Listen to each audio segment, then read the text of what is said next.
racing right now. He's got traction, he's got everything outside of both of them! Maloney!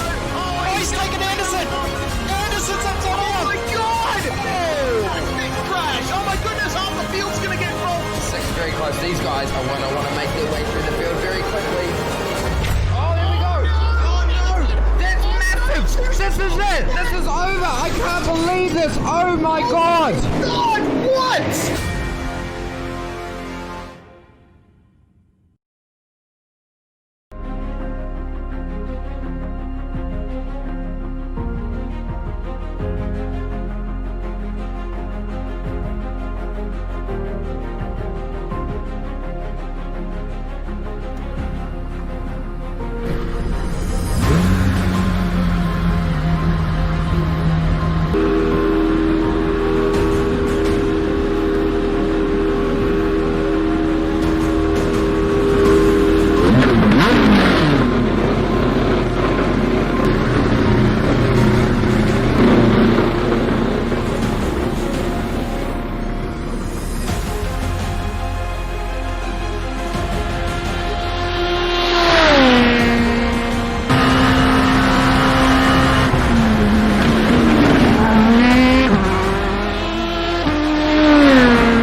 Welcome one, welcome all to a SimSpeed TV presentation on the iRacing Esports Network. It's the international division of the Majors series once again, and we're racing in beautiful Watkins, Glen in upstate New York for the 1968 United States Grand Prix. We got a potential 23-car grid here in the international region, driving the Lotus 49 around Watkins Glen's classic layout for 108 laps. It's going to be a difficult one out there for the drivers. A classic circuit, a classic car, no wings, no slick tyres, but still about 400 horsepower under the right foot. My name's Reese Gardner. Joining me once again in the commentary box, Ryan Jones. Well, Ryan, now we go back old school. I remember last season we did the Tony Bettenhausen 200 Lotus 49 at the Milwaukee Mile, but now we go back to this classic American road racing venue. Yep, recreating the Grand Prix of the United States back in 1968, back when Director J was sipping his first beer as a young adult. And this is where you'll find it as well, located in the New York State, not too far away from New York itself. Watkins Glen is a pretty iconic circuit now, isn't it, in motor racing circles? And we're using today one of my favourite versions. It doesn't include the boot, which is the longer layout of Watkins Glen. It doesn't include the bus stop either, though. So there's one gigantic straight from the S's to the outer loop, or the carousel, depending on what you want to call it. It's just 7 corners long. Overtaking, though, it should be pretty viable, given that long back straight and how easy it is to get a run out of that last corner down the main straight. Yes, indeed, and the lack of aerodynamic grip that these cars have means you can follow them very closely through the corners, and you can actually fire one up the inside on the brakes into a couple of these corners where you might not be able to in more modern race cars. I'm definitely looking forward to this one. This charity that we're supporting this round is Metaviva, funding research into metastatic breast cancer, volunteer-led non-profit, and helping out survivors of metastatic breast cancer in the United States. Thank you very much for your support, guys. And we really appreciate all of these charities being featured as part of the Majors series, giving something back to the community. Here's the Pro Championship standings, meanwhile. Cameron Dance was the championship leader, but he had a horrific round last time out at Lucas Oil Raceway in the Silver Crown. That means he slipped to second place in the championship behind Will Leslie, who did very well in the last round. Dwayne Burns creeping up there into the top 3 as well. But it looks like in the Pro Championship it's a 2-horse race between Leslie and Dance with only a few rounds to go. It certainly looks that way, and horrific is one way to describe Dance's round. Last time out, it was absolutely terrible, and he will be hoping above all else just to bounce back from that today and at least stay in touch with Will Leslie. Over on the Sportsman Championship, it's pretty close as well. In fact, it's closer. Stephen Williams only has 66 points in hand over Gavin Barber, but much like Pro, it's sitting like a 2-horse race at this point, with Phil Otto 242 points back, Martin Houston 308 back, and everyone else even further adrift from 5th on back. Yes, indeed. It looks like, obviously drivers dip in and out of the championship over the course of the season, so that's the reason why some of the gaps are so big. For the Legends Championship, Harold Stadler and Daniel Stevens, another 2-horse race that's been going on for a couple of rounds now. Stevens falling behind Stadler in this championship for drivers over the age of 50. John King has fallen back on Wayne Taylor, who's had a couple of good rounds in the past, and Gavin Barber there rounding out the top 5. But as in the previous couple of rounds, it is between Stevens and Stadler. We're going to move on over to the Teams Championship standings, and the first, of course, is the Elite Team Championship. And Kinetic, well, I mean, there's really not much more to say. They have set the standard for team representation in the majors, and they hold a dominant lead still over MF Racing Pro. That gap is going to be hard to make up in the last couple of rounds. It will. Very, very hard, especially when you've got so many drivers out there who can get points for you. We know Kinetic and MF Racing are both powerhouses here in the international division. Over in the other teams championship points table, we've got our sportsman teams, or rather our premier teams. And, well, I think this one is probably settled at this point. Reese, a 1,300 point buffer for MF Racing Sport, so over MF Racing Casual. Yes, indeed. I don't think it's. I don't think there's going to be much change in that over the last couple of rounds of the season either. MF Racing, of course, one of the powerhouse teams in the sportsman category. So awesome to see that they've got that in hand coming into the last quarter of this season, and a nice view of the Watkins Glen circuit as we're now into qualifying.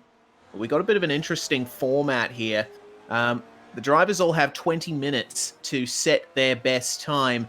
Now, they may pit normally for fuel or tyres, but they can't tow or escape back to the pits. Otherwise, they won't be able to re-enter the track. So you can go out there and do your run, but you have to come in, get a new set of rubber, new tank of fuel, and get out there yourself. So you can't tow back to the pits, you say? I say you cannot tow back to the pits. Well, Cameron Dance Has towed back to the pits? Is going to have to limp that thing back home. It is crabbing down the main straight. How did he end up flipping, though? I looked away for half a second, and suddenly he was flying through the air. So over the top of the S's, has he grabbed the curb on the inside? He must have. No, on the outside, as he just feathered the left side onto the grass, and it flicked him hard into the Armco. And the car is, well, it's making its way back to the pit lane, awkwardly. I want to admire as well, in our championship fight, how all three of our drivers' standings have less than 100 points between the top two. I think that's pretty cool. Yeah, I think so too. We're in for a good conclusion to this championship if those gaps stay the same. Meanwhile, we check in on provisional pole. Harold Stadler, he has set a 106.4 for his first flying lap. Daniel Stevens pressuring him though, putting in a time 4 tenths down as we see Dwayne Burns come up to the end of his lap. See what he can do. Third place in the Pro Championship standings, a 109.687. That's not quite a representative time there for Dwayne. You want to be running about 3 seconds faster than that. You see through the last corner, Dance off on the edge of the shot, struggling his way through the grass and the gravel. His steering is 90 degrees to the left, trying to drive it down the straight at pit road. He finally makes it to his bay, and he'll get his spare car out. Here comes Dean Mole then, charging to the line to set his first time of the session, and it's a 107.571. That slots him into 8th. So everyone except for Cameron Dance has now put a time on the board, and it is just a 10th of a second between Leslie and Stadler. Yeah, well, I would like to have seen Cam on his little adventure, but my production feed is a slideshow at the moment. I'm working on fixing that. We're coming up to last couple of drivers out of the final corner. John King not setting a representative time. Jake Fox neither. Dwayne Burns' second lap is coming in, and that's more like it. A 107.1. That puts him into P4 as we take a look at Wayne Taylor and Dean Mole. 107.1 from both Dwayne Burns and King. Burns just fractionally quicker. With that slider issue you've got, take a leaf out of my book. Just blame it on Jay. Yeah, all right. I'll blame it on Jay. My refresh button is being pressed with a great deal of dissatisfaction right now. But we've got a qualifying session still on here for Dean Mole. Let's see if he can improve. 107.5, 107.3 he improves to, but that is not going to translate into an improvement on position, unfortunately. Still about 100th behind Wayne Taylor. It won't. Now, this being open setup, they can chuck minimal fuel in that car. We're expecting in the race lap times to get quicker and quicker because allegedly tyre life isn't too much of a factor in these old Lotus 49s. But in qualifying, I would say they're only going to get so many laps out of their cars, not because of the tyres, but because of the fuel. You'd imagine they'd be starting them pretty low in terms of the litres in the tank. Yes, indeed. They'll have to make a couple of trips to pit road. Maybe just one trip to pit road over the course of the session. There's a TechSense Fitstye machine of Cameron Dance back out on the track and has made it further than the S's this time. He's about to finish what should be his first flying lap. That car in front is Harold Stadler, and that is far from optimal. Bit of understeer, which actually then progressed into oversteer at the very end of the corner. Yeah, that's the handling characteristic of these 1960s F1 cars as Dance crosses the line to set a 106.458. That's not bad, despite the mistake that he made. Would I have been reckon, pole.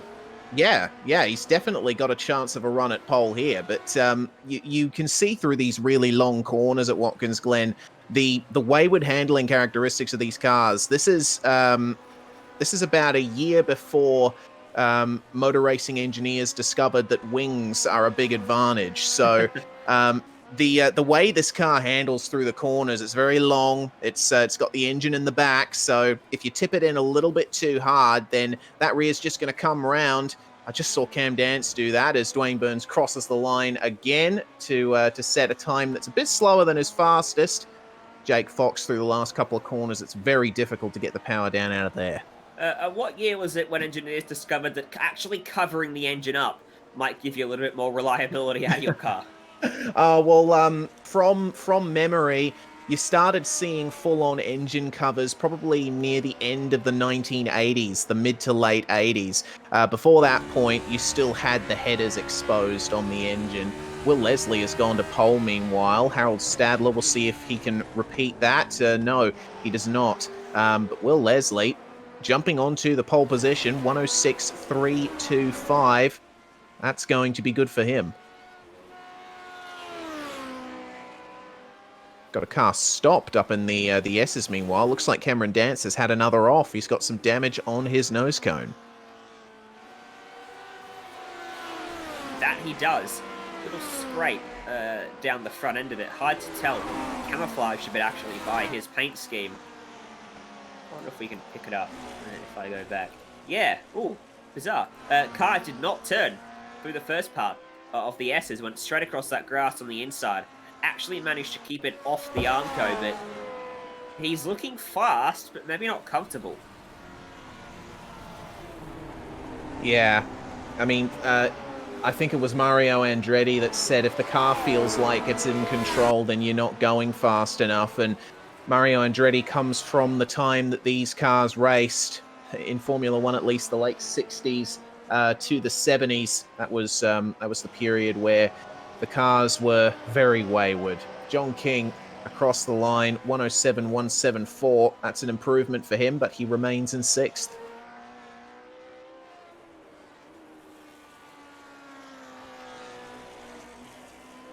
I wonder if we could get Mario Andretti into one of these cars in iRacing. Yeah. Andretti Autosport, they're part of esports now, part of iRacing.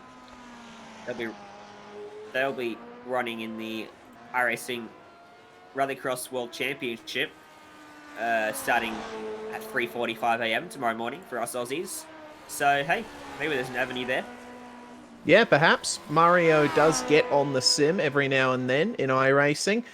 And of course, the final prize for the Major Series title is the Mario Andretti Trophy. It celebrates the fact that Mr. Andretti was one of the most versatile race car drivers in history.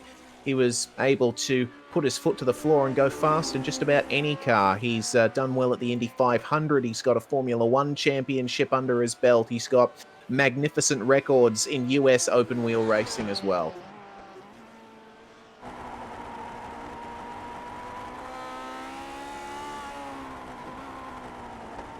So we're currently following Dwayne Burns and just coming into the pits for him. Let's have a look at Jake Fox then, coming into the penultimate corner. Fox is currently the last on times out of the 10 drivers in this session. Slightly wide through the last corner, but that's not going to damage his lap time massively. Across the line he goes to set a 107.861. That's not faster than his current time. So Jake Fox, with the session now past its halfway point, is going to have to find a few more tenths some other way. Will Leslie, currently fastest, and now trying to go faster. At the moment, he's got a 10.5 in hand, and he's going to come to pit lane and have another crack with some fresh tyres and a bit more fuel in the car. John King in 8th, he will continue and come across the line here, try to improve at a 107.1. He doesn't, does a 107.2. They're not far away pretty tight between first and eighth, just 9/10 of a second covering them, or just 7/10 of a second from second to eighth. Fraser Ross is half a second down on King, sitting in ninth with a 107.6, and then Jake Fox just behind him with a 107.7. These are the fastest 10 drivers from the, what is it, pre-qualifying sessions, you'd call it, over the course of the week?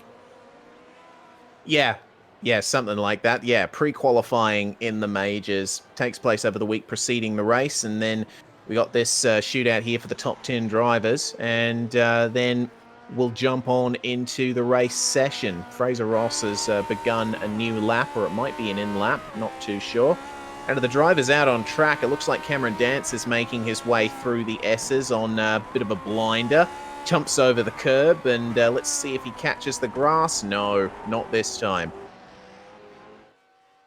Didn't catch the apex either. Cameron Dance there. Getting it slowed up into the carousel is a tricky thing, because you want to carry as much speed into it and through the corner as possible. You also want to have a good exit. Those two things don't generally go hand in hand, because generally to get a good, the best exit you can, you'd back up the start of the corner. But if you back up the start of the corner, the middle of your corner is compromised. So the carousel's a fun little corner, or fun big corner, I should say. And coming at the end of the backstraight as well, you're entering there some of the highest speeds we see on the racetrack as Dance dances it into the lane, with the rear end getting a bit squirrely on him. Yeah, just a little bit. Dwayne Burns exits the final corner. We'll see if this is the start of a new lap or the setting of a fast one. Across the line he goes to set a 107.489. A few tenths down on his quickest time, but you can tell that the lap times are consistent at the very least. What can Stadler do on this latest attempt? The curbs at Watkins Glen, they look so tiny, don't they? I don't like, oh, they're not going to hurt you, but they really bite. Because they're quite sharp curbs. If you get up on them, it just unsettles the car very awkwardly. They're not sort of ones you can glide over, like on some tracks. Down at turn 1, this particular curb you can use a bit. Same at turn 2. But those ones in the final sector, they're a no-go zone. Yeah, as is the big curb up there at the top of the S's as we take a look at Will Leslie coming down into the carousel. There's a bump right there that massively unsettles the car if you're on the brakes a bit too late. And you lock up in these things and you just sail straight off. So Will Leslie has navigated that corner satisfactorily. Now down into the last couple corners. As you can see, those curbs very thin at the apex. You do have to avoid those, and a big bump at the apex in the final corner that can really unsettle your car if you hit that. So what can Will Leslie do here? A 106.4, not an improvement on his time. We do have cloud cover over the circuit though, so that means there should be a bit more time left in this track. I like how he proved us wrong and used those curbs at the final corner straight away.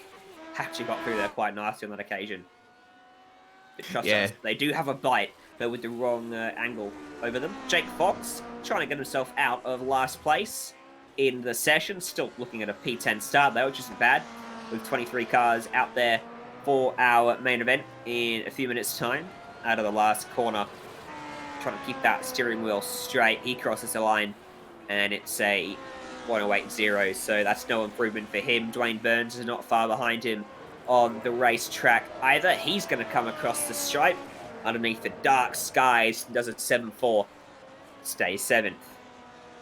Okay, so we're seeing that drivers aren't really improving on their times here in the last quarter of the session. Still got 5 minutes left. If you bring it into the pits now, you'll be able to come back out and do one more run, but You've got to be right on the money in every single corner in this car. You're managing the grip, managing the sliding, managing the weight transfer all the way through. There's no wings to save you, to help you to keep up the momentum. That can also be a good thing sometimes. Without that big rear wing pushing the car into the track, you know when you start to slide and then it suddenly grabs and you end up overcorrecting? not necessarily going to happen quite as much without as much downforce. Yeah, it's not going to happen because the moment you lose grip, you instantly spear off the track in this thing. So there's no chance for the rear wing to work its magic there. Jake Fox has improved to P9. There you go. Oh, we're hearing Fraser Ross has blown it.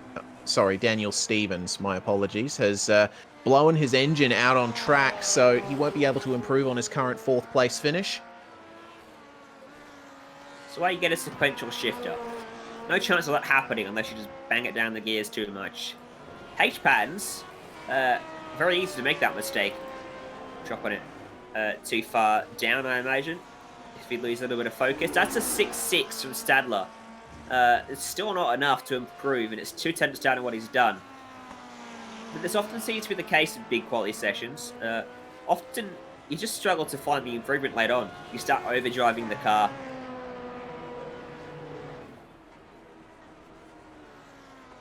Yeah, overdriving the car. It's going to be one of those things the drivers have to be really wary of, particularly towards the final half of the race. We are hearing that the times may get faster as the race goes on. Obviously, the drivers don't have to pit for fuel. They don't really have to pit for tyres either. So there's a chance. 108 lap race as well. Yeah, of course, and definitely a good chance that the times are going to get faster, but the fatigue is going to set in going around a track like this 108 times in basically a cigar on wheels. Only one corner to the left as well, so the left arm gets a lot more of a workout than the right. Right, two corners to the left. 1, 2. But does this one count though? Yes, it does. Fine. Is the driver turning the wheel to the left as he's going through it? Yes, then it's a turn. Okay, smarty pants. Tell that to Road America's turn 2. Yeah, well, Road America's turn 2. Yeah, some circuits have a difficult way of defining turns, but I think turn 3 here at Watkins Glen counts as a turn. Surely, you actually have to put in effort to go through it. It's not just a little glide of the steering wheel and you're through. Okay, 2 to the left and 5 to the right. Thank you. But still, Cameron Dance here on a lap. Is it any decent? Can he get himself up onto the front row? All he needs is 5,000ths of a second to eclipse Stadler and go to second. He gets it. He goes to the top. There we are. Nicely done. Cameron Dance on pole by just under 300ths of a second over Will Leslie. And that's going to be a crucial event in the championship fight, I reckon. And Leslie's in pit lane, so he's not going to improve at all. Harold Stadler, the last stand, I would think. Maybe sticking provisional pole away. I think everyone else is just a little bit too far back in terms of their lap times. Wayne Taylor, he's in 6th. He's trying to sneak into the top 5. 30 seconds left on the clock. All right, well, Taylor's carrying a little bit of damage there on his front nose cone, so don't know if that's going to affect the pace of his car at all. Out of the carousel he goes. Very big drop in revs from 4th to 5th gear. Just sliding it through the penultimate corner, and he had to wind on a bit more of lock as well. I think he went in just a little bit too hard. So let's see what Wayne can do in the number 69. Down the front straight across the line, 107.064 is the time he has to beat. 107.326 as the checkered flag falls. So no improvement there for Wayne Taylor. But it looks like Cameron Dance is your pole man. Yeah, Harold Stadler improved on his own time by 200ths of a second. Up until that, his first lap of the session was his quickest. His last lap of the session then eclipsed it. So lap 1 and lap 16, his 2 fastest laps. Wow. Goodness me. A lot of effort getting put into this session. But there we go. That's how the top 10 lines up. It's going to be Cameron Dance and Will Leslie on the front row, with Harold Stadler and Daniel Stevens behind them. Mole, Taylor, Burns, King, Fox, and Ross. So that concludes qualifying.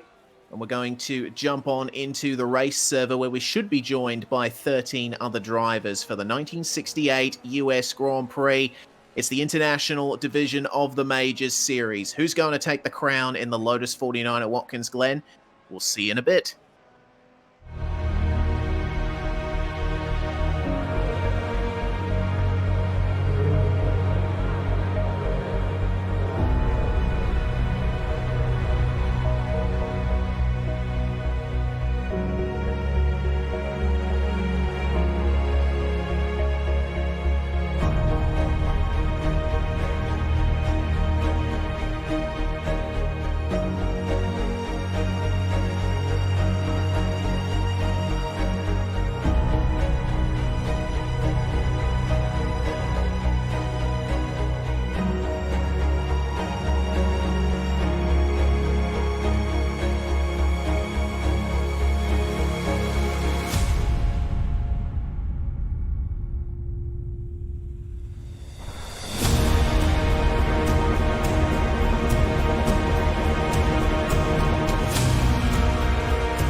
back straightaway.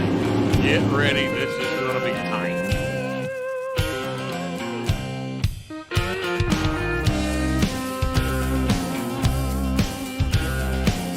Out of turn 4, ladies and gentlemen. The All-American 400 is underway. Gotta be careful. The bumps here can get you every time. Entering the corner, exiting the corner.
fantastic.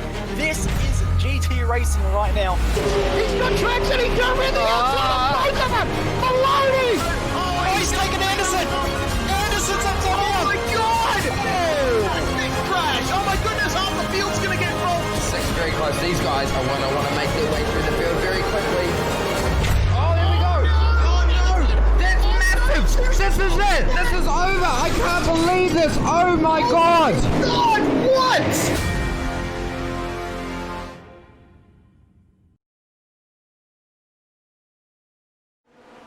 Here on SimSpeed TV on the iRacing Esports Network, we are back. We're in the race session now, and we're getting ready to go green for round 12 of the International Division of the Majors Series. This is the 1968 United States Grand Prix. We've got 108 laps coming up in the Lotus 49 around the classic layout of Watkins Glen.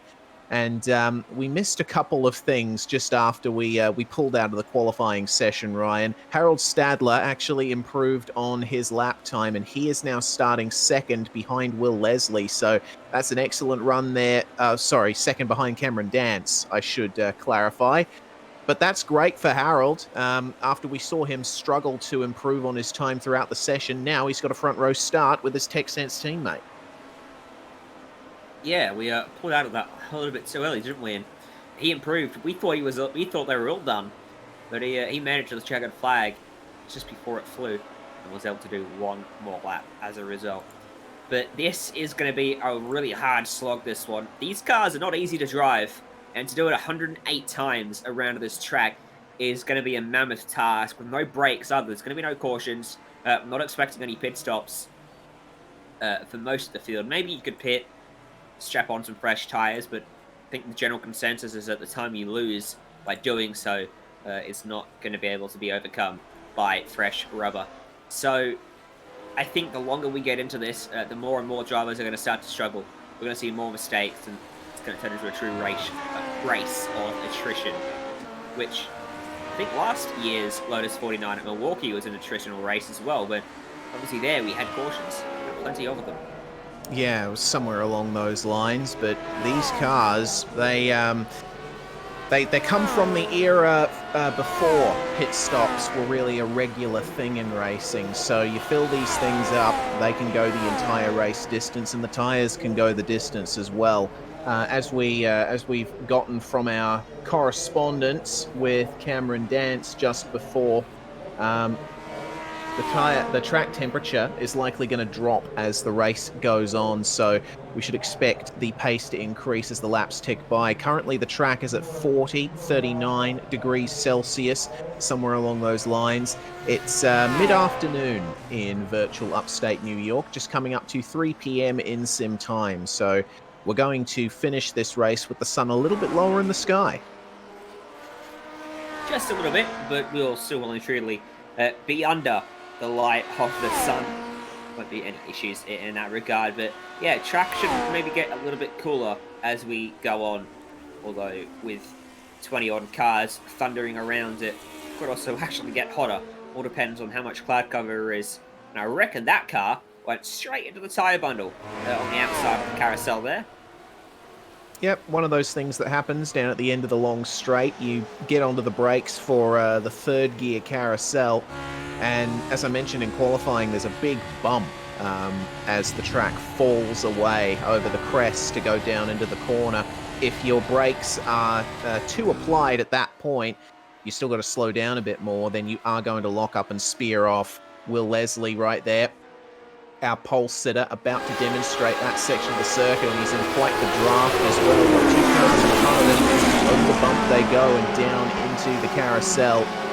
You almost kind of late apex it, almost a double apex. You swing wide in the middle of the corner and then you come back for the very end. That allows you to get on throttle a bit earlier, gain a bit more speed down that following straight towards the last two corners. And it looks like the session is over, and we're going to get the starting grid for round 12 of the Majors series here at Watkins Glen. Cameron Dance is our pole sitter. He starts on the front row alongside Will Leslie, it seems. It looks like the grid is set from before Harold Stadler improved on his time. So we were wrong, and then we were wrong again. Harold Stadler starts in third. Daniel Stevens joins him on the second row, with Dean Moll and Wayne Taylor behind them. Dwayne Burns and John King 7th and 8th, and Jake Fox and Fraser Ross round out the top 10. Starting from 11th, Alexander Sheridan. Shane Bowen from 12th. Jonathan Bain, 13th. Matthew Clowett on his outside. Luke Critchley and Stephen Williams share the 8th row of the grid ahead of Phil Otto. Martin Houston, Pierre Cousin, Kevin Barber in 20th. Bradley Matheson and Ilya Shamov round out our field. So we got 22 cars here. And the green flag flies. That was a very short gridding time. Away they go. Cameron Dance got a very good start off the grid. Will Leslie is going to fall under pressure from Stadler. He tries on the inside into turn one, but Leslie sweeping around the outside to keep second place. We've got a couple of cars off at the back of the field in the runoff area. John King and Matthew Clote have had a coming together.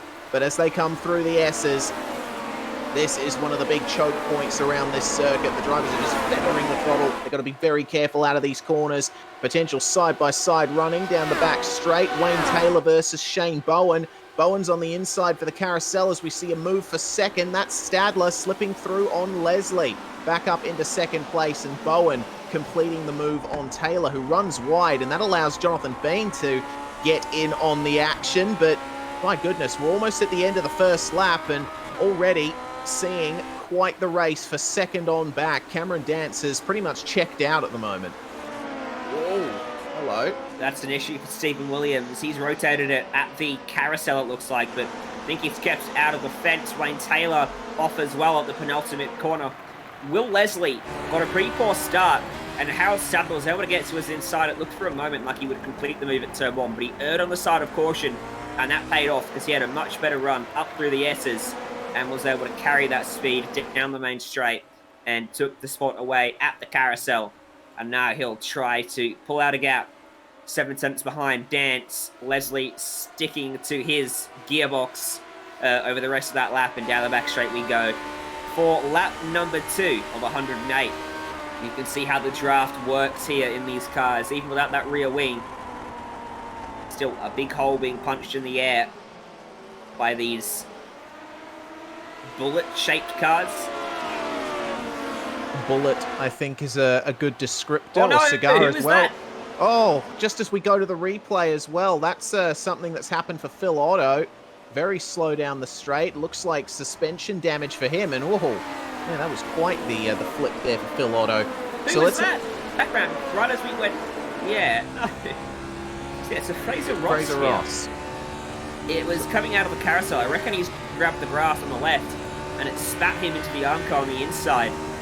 As for Phil Otto, his suspension damage that catapulted him onto his side right as we cut away from that replay. So here we go. Out of the corner for Fraser Ross. Yep, there's the grass. Bang. Oh, no. Just catches Oh, it. no! Whoa. And bang as well, straight into somebody else. Wow. And he ended up in the boot layout. Yeah, that was the number 10 car. That was Alexander Sheridan. We're going to ride on board with him, see what happened here. So you see Ross spinning up ahead and then fires back over. No. It was not Alexander Sheridan. It was not Alexander Sheridan. Okay. Looks like it might have been Jake Fox. So we'll get another angle of this. So there goes Ross spinning up ahead, and then... Oof. Okay, so Ross was already flipped up and over by the time Fox got there, but... I mean, there wasn't much Fox could do. He was in a straight line. That all happened so fast. But it's on for the lead, though. Cameron Dance has lost the gap that he built up over the first few laps. Now, Harold Stadler, Will Leslie, and Daniel Stevens all behind him in a line. Proper top 4 fight.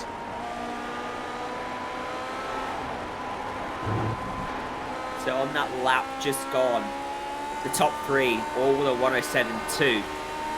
Daniel Stevens, the 107.1, to pour his way onto the back of that train and make it a 4-way battle.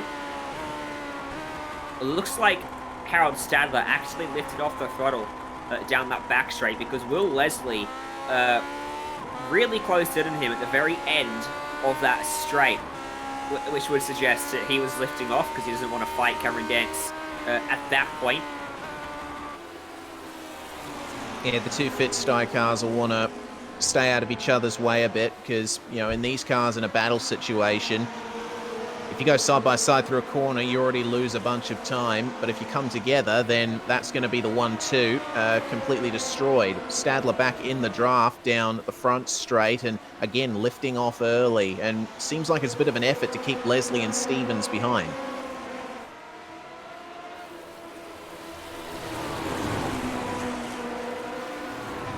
Here we go. Leslie is right up behind him, coming up the S's, and this could be the opportunity. Down this back straight, he's going to get a really good run.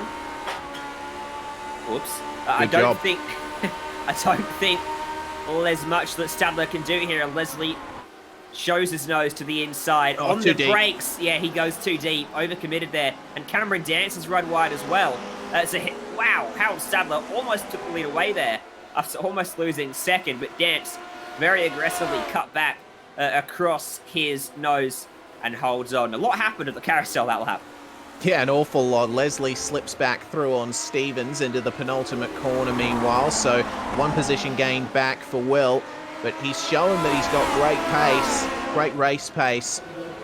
So we'll see how that turns out for him, but the two TechSense Fit-Sty cars have a gap now. Stevens pulls out to have a bit of a look at Will Leslie into turn one and almost slips through, but Leslie is wise to that, covers him off beautifully.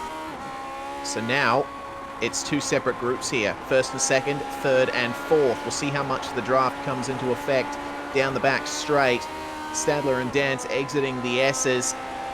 It looks like Stadler got a slightly better exit than his teammate. In comes the draft for Harold Stadler. And is he going to go for the move? No, he's not. Lifts off again just a little bit, but he had a proper look up the inside. No, Dance is sliding, and he slides wide enough that Harold Stadler's given an opportunity to get alongside, but he couldn't keep the car there. Heading towards the chute that leads to the penultimate corner, and look at Leslie very aggressively looks to his inside. This time he gets it pulled up and he takes second back away, and he has to cover down at the final quarter as well. Well, Cameron Dance straight lining the exit as much as he can. That gives him a slight advantage. Leslie goes defensive on Stadler. It's going to be side by side into turn one between these two. Stadler's ahead in the braking zone and gets the position back. Just then, excellent run out of the corner two from Stadler, retaking second place. But all that rigmarole has given Cameron Dance a little bit more breathing room here. No complaints from me, but should we remind these guys that there's 102 laps left to go in this race? I think we should stay quiet. Let's just let them race. This is definitely showing good signs, though. You've got to wonder who's using their stuff up and who isn't, because it's these early stages where you can really put yourself on the back foot when it comes to tyre life. All the way at the end of the race, you'll start to feel the effects from what you're doing now at this early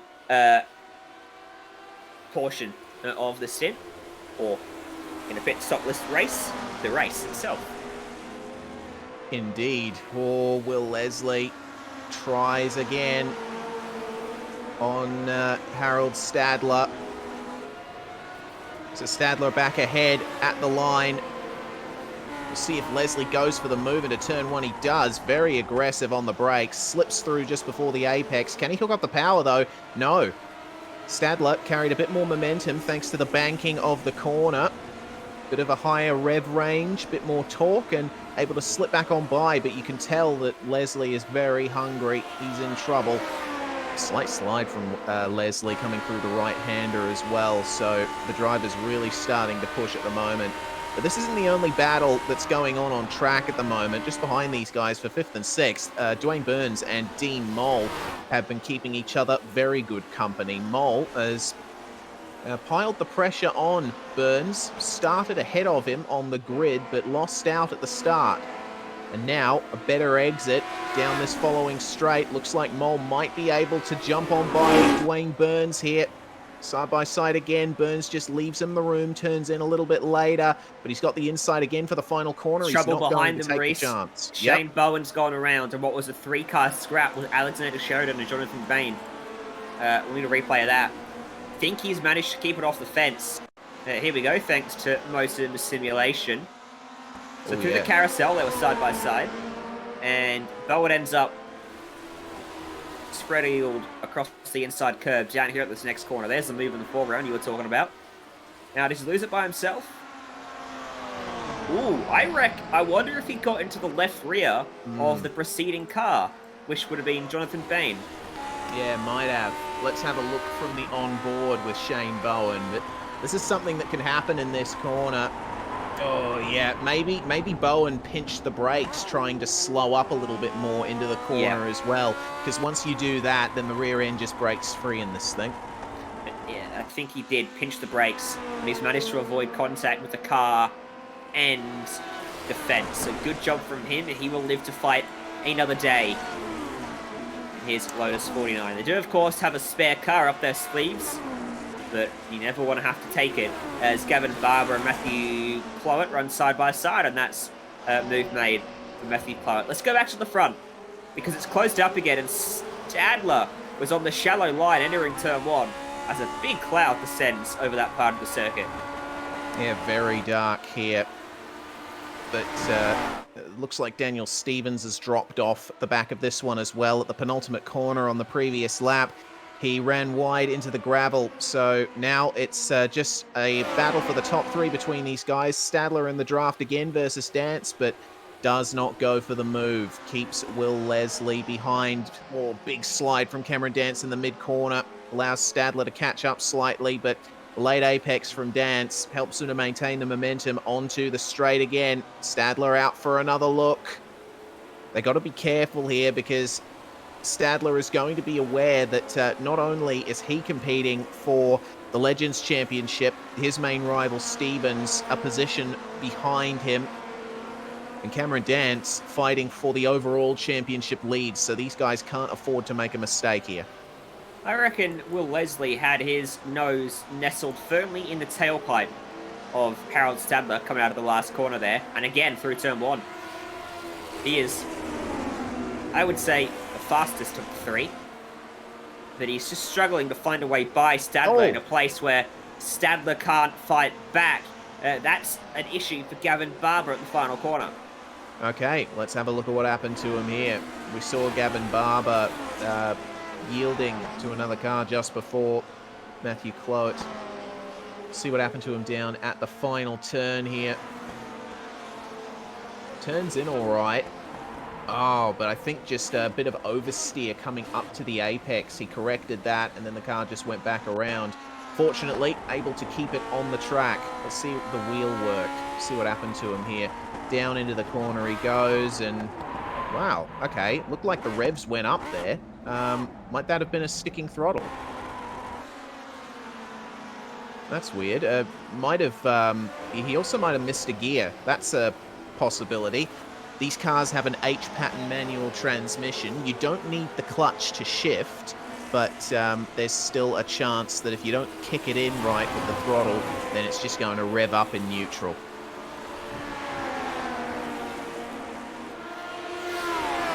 Remember when I said that Will Leslie might have had his nose nestled in Stadler's tailpipe? Yeah. Well, look at his nose. Oh, that's no good.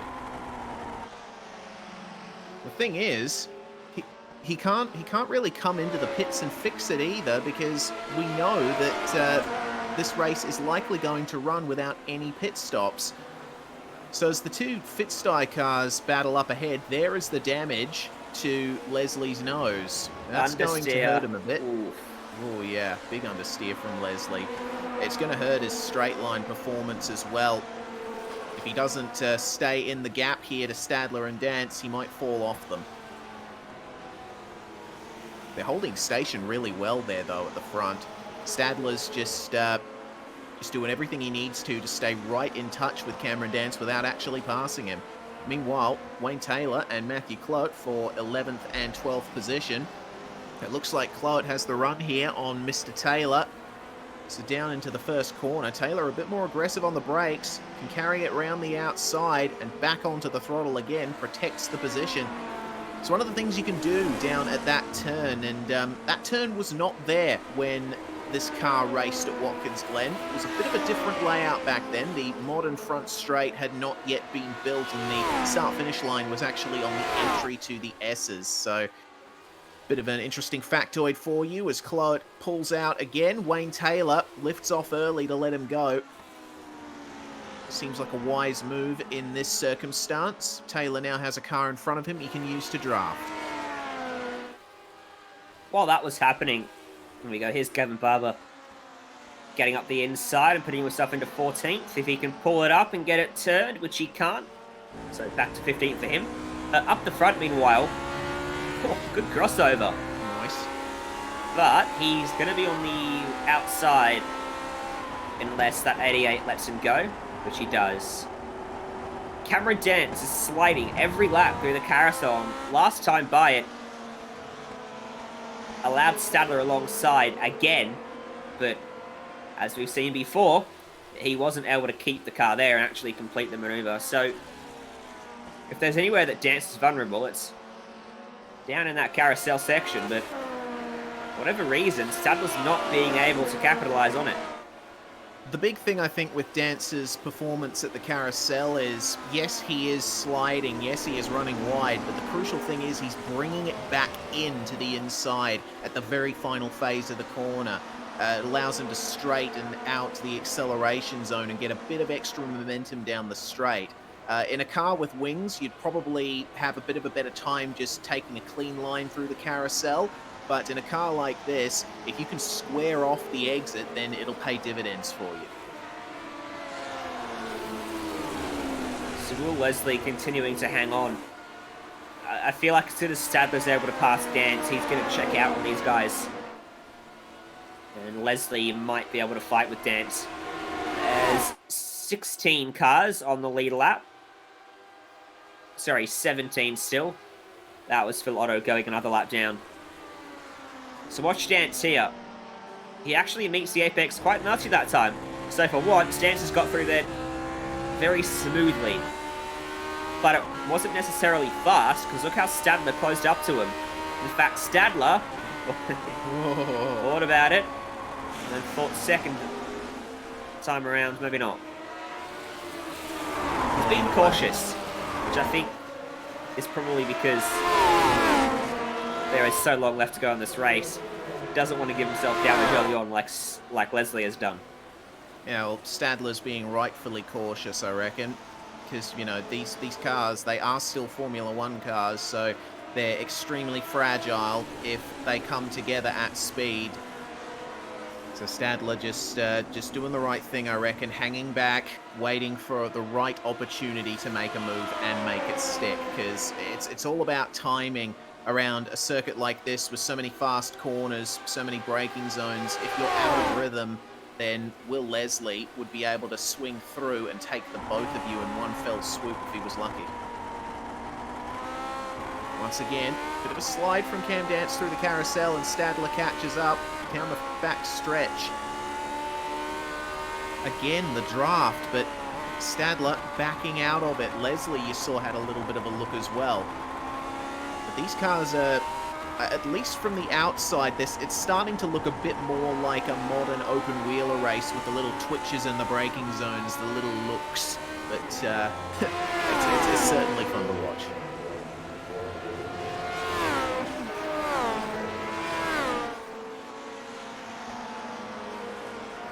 Up into the S's then for our leaders as Jonathan Bean and Shane Bowen, 8th and 9th down the front stretch. These two. Jonathan Bean started 13th. Shane Bowen started 12th. Jonathan, one of the big gainers in this field. He, Alexander, Mr. Bowen, Luke Critchley as well, all having gained 4 or 5 positions. As there we go. There's the move from Harold Stadler, and almost going 3 wide through the carousel. That's Harold Stadler into the lead. The swap has taken place between the two Fitstyle Motorsport cars. but Will Leslie was unable to take advantage of any of that.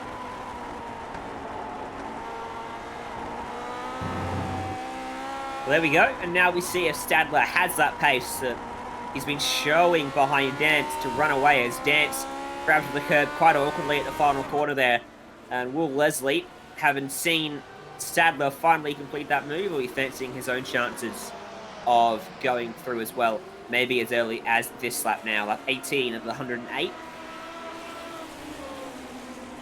Yeah, we're coming up to 20% race distance now. Once we're at about lap 23, lap 24, we'll have 4/5 of the race to go. Dance could come back at Stadler down the back stretch. He's really drawing up in the draft, but backs out of it. Stadler remaining in the lead, but Ben and Bowen, they look like they might come together soon. Just compare lap times. Last lap from Jonathan Bean, 107.4, 107.368 for Shane Bowen. So just chipping away at that gap ever so gradually. One well-timed draft, one lunge down the inside can secure this.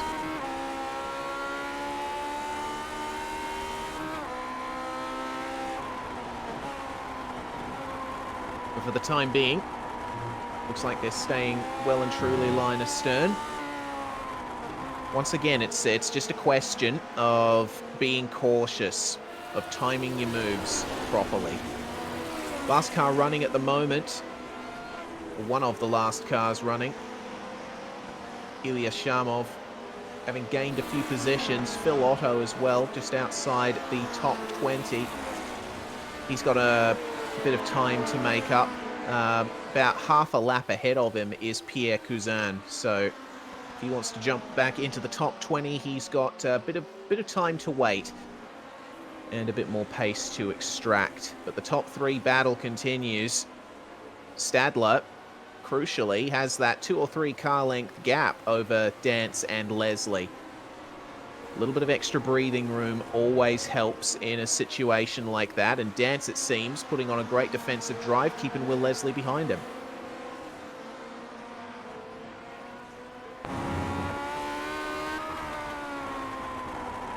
So Stadler has not pulled away, has he, at all? Dance is sticking with him, which is good to see. And this battle between Mole and Burns is staying pretty stagnant too. Neither of these guys able to get away from each other. Makes you wonder just how powerful that draft is down the back straight. Visibly, it doesn't seem too big, but well, evidently, even though Stadler got by, he's not doing anything with it. And pretty sure Dean Mole passed Burns earlier on, didn't he? He's still only just in front of him.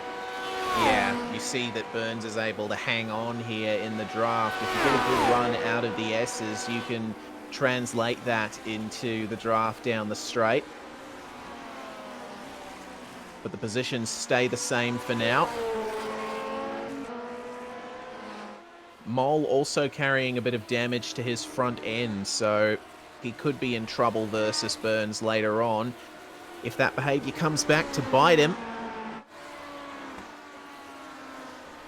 Meanwhile, Ben and Bowen, they've closed up a bit here. Gap under 0.2 of a second between them. And Ben really trying for a move now on Bowen. Oh, Shane runs wide in the last corner. Thought for a second Jonathan Bean was... Thought for a second that Shane Bowen, I got them mixed up, was going to go for the pits here. But ultimately, no. That is not what you do in this particular round. Oh, careful, guys. Cameron Dance protects from Will Leslie down the back stretch, sorry. Up the front, down the back straight. Yeah, up the front, down the back, through the sideways stretch on this side of the track as well. This top 3 not letting each other go at all. Harold Stadler has not been able to get away. Will Leslie has not been able to get up the inside of Cam Dance there. Just a bit more load being put on the front tyres for Cam. And through he goes, same as always. But once again, we're seeing Will Leslie. He's searching for every single opportunity to try and make this move and spoil the Fitzstein Motorsport team's day.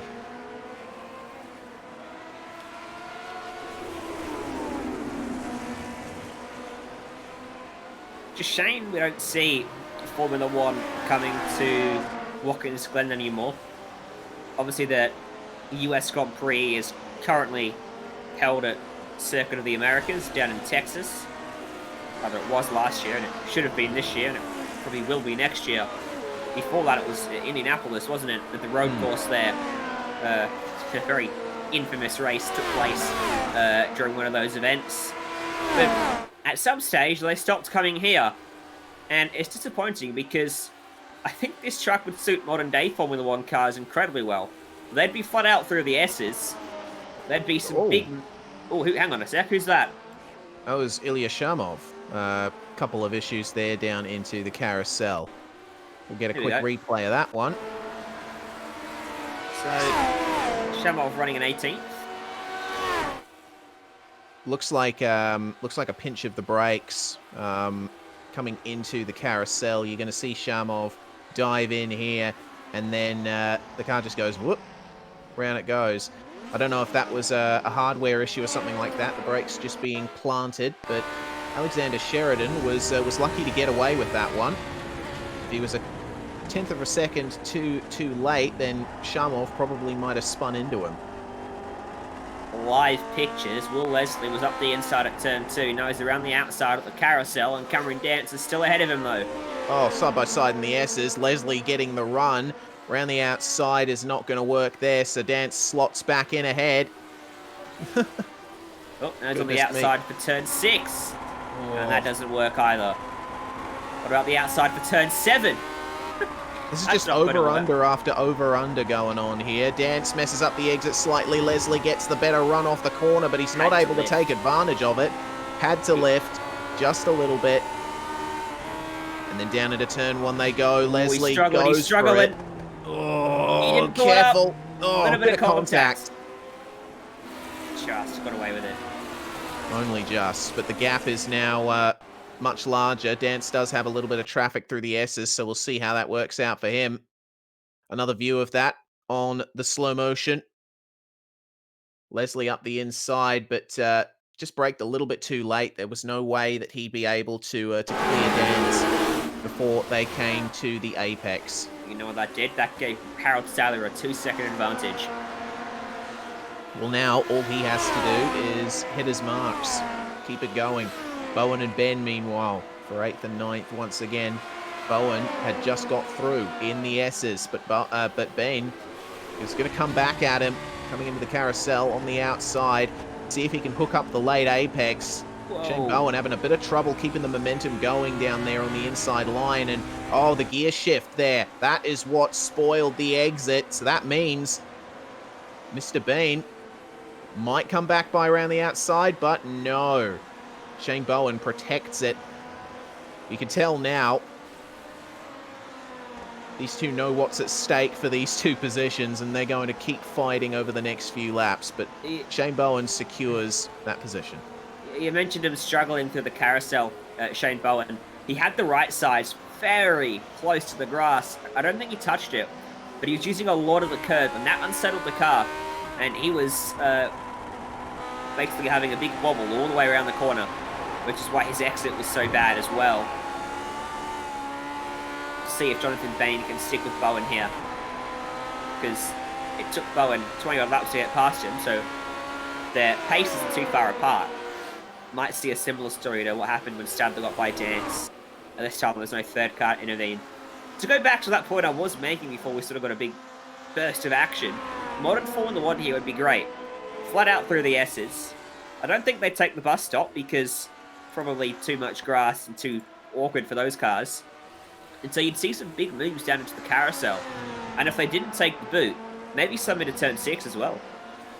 Yeah, but I think that there's not much chance Formula One would go here without the boot. The lap times would probably be something like 45 seconds long. That's a good run from Jonathan Bean out of the final corner, but he's not going to be able to take advantage of it into turn 1. There's other things you got to consider as well, like the safety standards. Oh no!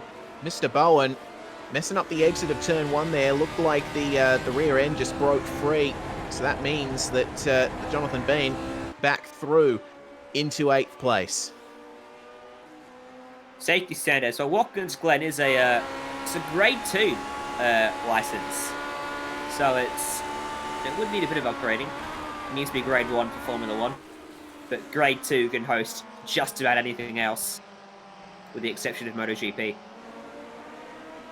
Exactly right.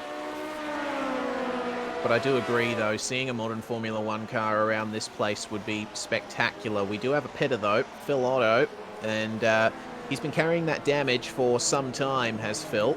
So this is going to be a bit of a long wait here in the pits if he's already used up his spare car. Wheel is a bit left-hand down as well, so he's had a big incident out there on track. We've got a couple more cars peeling in too.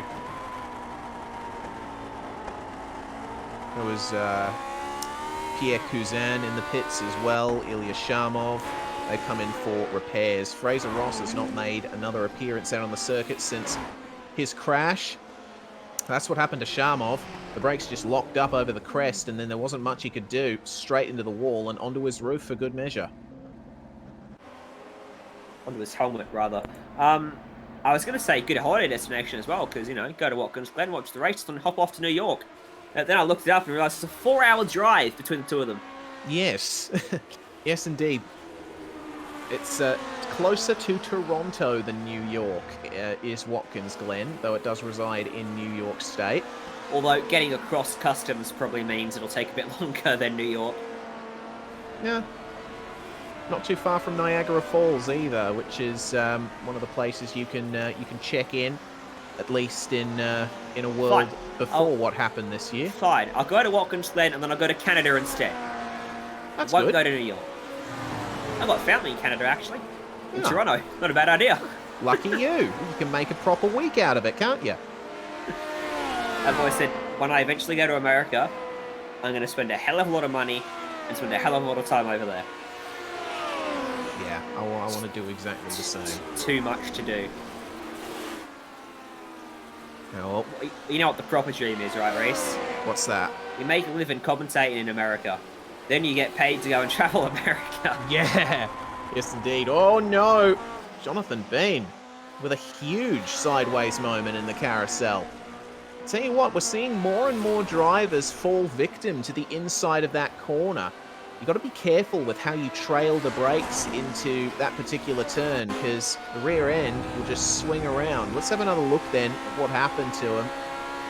It's Jonathan Bean ahead then of Shane Bowen at the end of the straight. Jumps on the brakes, over the crest. Oh, yeah, that's where it started. Well held by Jonathan Bean, I have to say. But if your car is at the wrong angle over that crest, then there's not much you can do. For the lead, though, Cameron Dance has caught back up to Harold Stadler.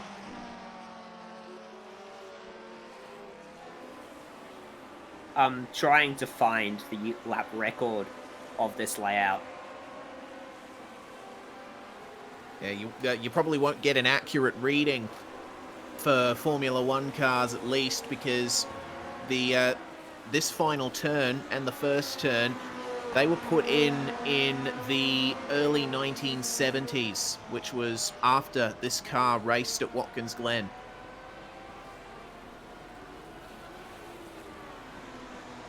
But I think the lap times might be reasonably similar. It's roughly the same distance. You still had a couple of corners to navigate. Yeah, Watkins then from 56 to 70. When you came out of the chute, you did a straight line to what's pretty much somewhere in the boot layout. There was a kink to the left, and then the big bend, which still remains at the boot, but in a different location. And then a weird left and a very sharp right. It was an odd little course. Yeah, it was. The third last corner, I think, was roughly... the rough location of that is where the start-finish line is now. So if you can imagine that, at this corner that Dance and Stadler are going through, instead they went straight on at that corner. The actual road is still there in the infield that they used to use, and then back out onto the straight. This is where the third last corner would have been. Yeah, you see there that building, those garages that goes a bit diagonally up at the top of the screen. Alongside that is where the circuit used to run. Here we go. Yeah. A major in 1971, the Big Bend and the turns leading up to it were eliminated and replaced with a new pit straight, where the start-finish line was moved to, and the 90 became turn 1 instead of turn 8. So they did a complete backflip on the layout of the track.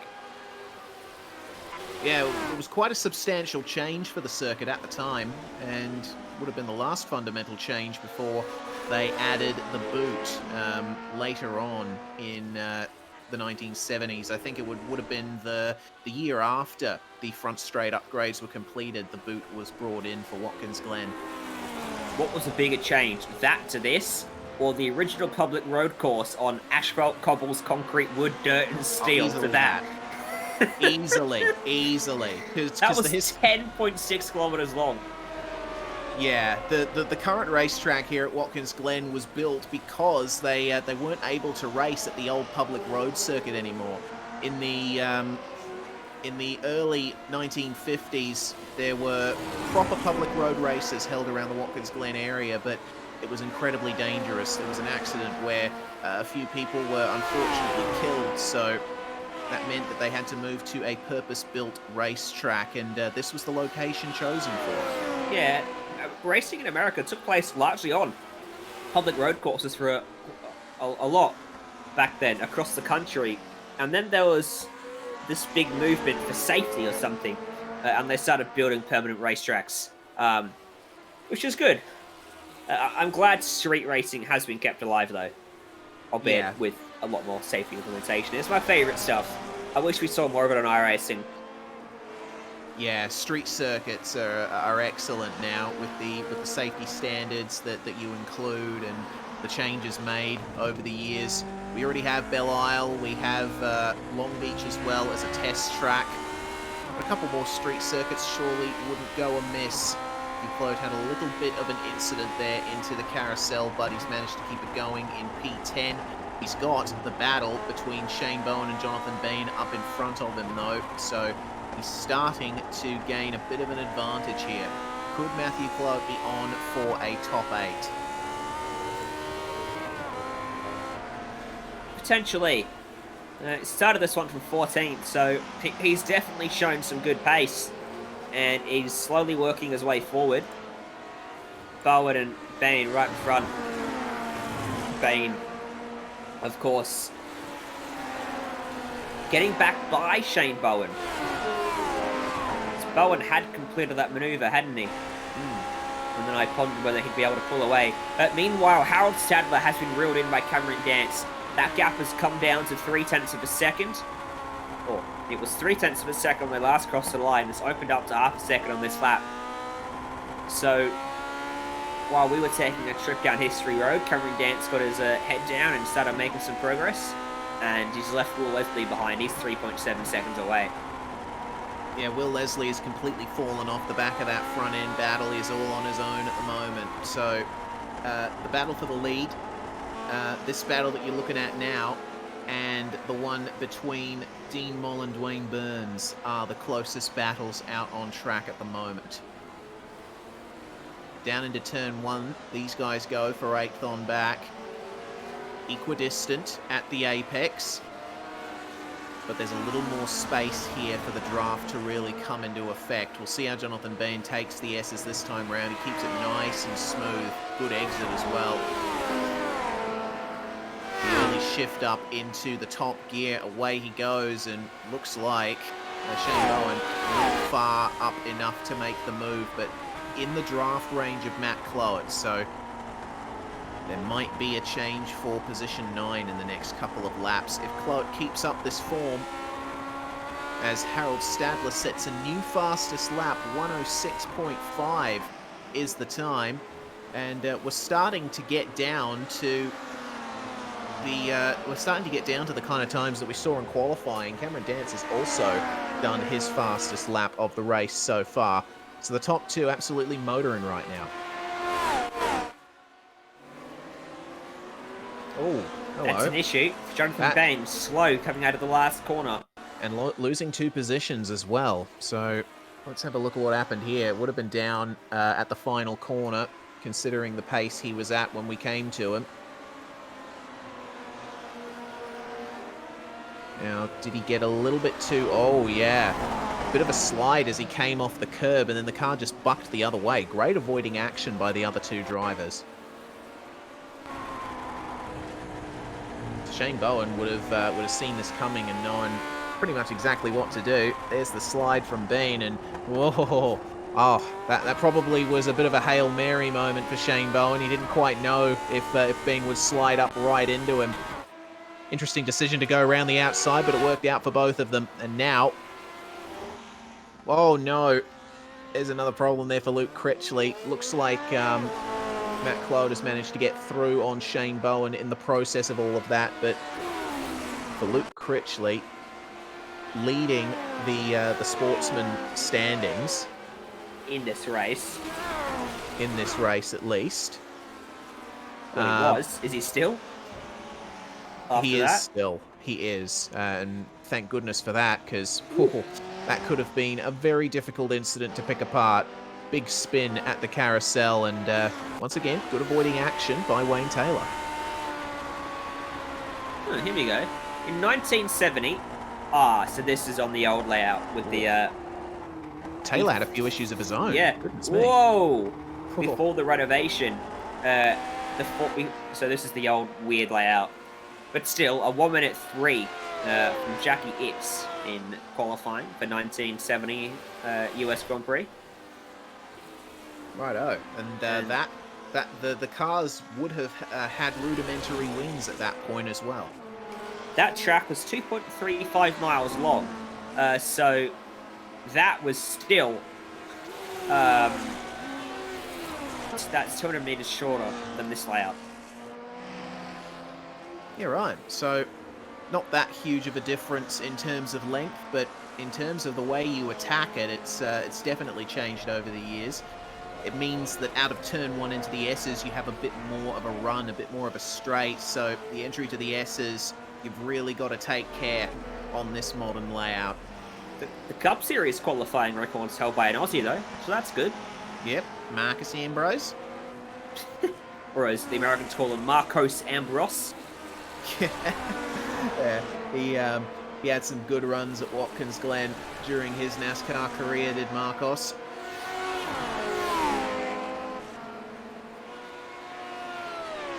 These are rear-wheel drive V8 engine cars of a bit of a different kind that we're looking at the moment. And Critchley going through on some traffic, keeping up his 12th position. That's Bradley Matheson down there in 17th place. He is actually on a bit of a fight for position with John King, is Bradley Matheson. He has fallen back in the last few laps, but those guys were fighting for position just before, so it remains to be seen what's going to come of that. Another car in the pits, Jonathan Bain, and I think he might have a bit of damage. And he does indeed. Have a look at that nose. A bit more crinkled than expected. That's like the damage we saw in Will Leslie's car, actually. Yeah. But I think because Jonathan was... it wasn't necessarily light contact with another car, it was more heavy contact with the wall for Jonathan, so obviously the damage needs to be fixed quick sharp. Stadler and Dance still holding station in the lead. The Fitzstye Motorsport 1-2 continues. The question is, between the two of them, as we're almost coming up to half race distance, Cameron Dance might need to conserve a bit now. See if he still has some tread left in his tyres at the very end. The tyres should go the full distance, but there will probably still be a bit of a performance difference, so the drivers need to keep an eye on that. This car has a pretty illustrious history in Formula 1 as well, doesn't it? 42 races, 23 podiums, 12 wins, 2 Constructors' Championships, 2 Drivers' Championships. Graham Hill in 1968 and Jochen Rindt in 1970, which are their 2 Constructors' Series wins as well. Also, the last win of his career for Jim Clark was in this car. And the Lotus 49 pretty much set the ball rolling on what would go on in F1 in the 1970s as Clout and Bowen back together. There was a bit of a mistake from Clout on the exit of the carousel, and Bowen straight through on the straight. Looks like, oh no. Hang on a minute. That was, is that Sheridan letting Bowen by, or no? No, it's not. The overlays getting me once again. That was Shane Bowen and Matthew Clout trading positions there. But the Lotus 49 setting the ball rolling for the 1970s, because the 49 was the first F1 car to use the Ford Cosworth DFV V8. And Lotus and other British teams came under criticism from team principals like Enzo Ferrari. He called them garagiste. He thought, you know, they're just buying their engines. They're not real constructors, as Clout has another go up the inside of the carousel on Shane Bowen here, but Bowen runs a bit wide, lets him go through. Can he pick up the exit and pass him back by? Have a look at that change in speed between the two of them. This is almost going to be a move. No, it's not. Shane Bowen not up far enough to get the move back. But the DFV ended up being the most used engine in Formula One throughout the 1970s. Lotus used it. Many other British teams used it, like most Williams. Yeah, the vast majority of the teams, actually. It probably would have been the Renaults, the Ferraris, something like that would have been running their own engines. But everyone else, just smack a DFV in there and away you go. It's a good engine, too. Did you know this car raced in Australia and New Zealand? I did know that. Not in as the part Tasman of the series. Yes, exactly. Well, obviously it raced at the Australian Grand Prix. But yeah, part of the Tasman series as well. What tracks did that visit? Pukekohe, Levin, whatever the heck that is. Wigram, I don't know. Terratonga, Surfers Paradise. Yeah, that was Surfers Paradise Raceway, not the modern street circuit. Warwick Farm. Oh, that's a classic. Sandown and Longford.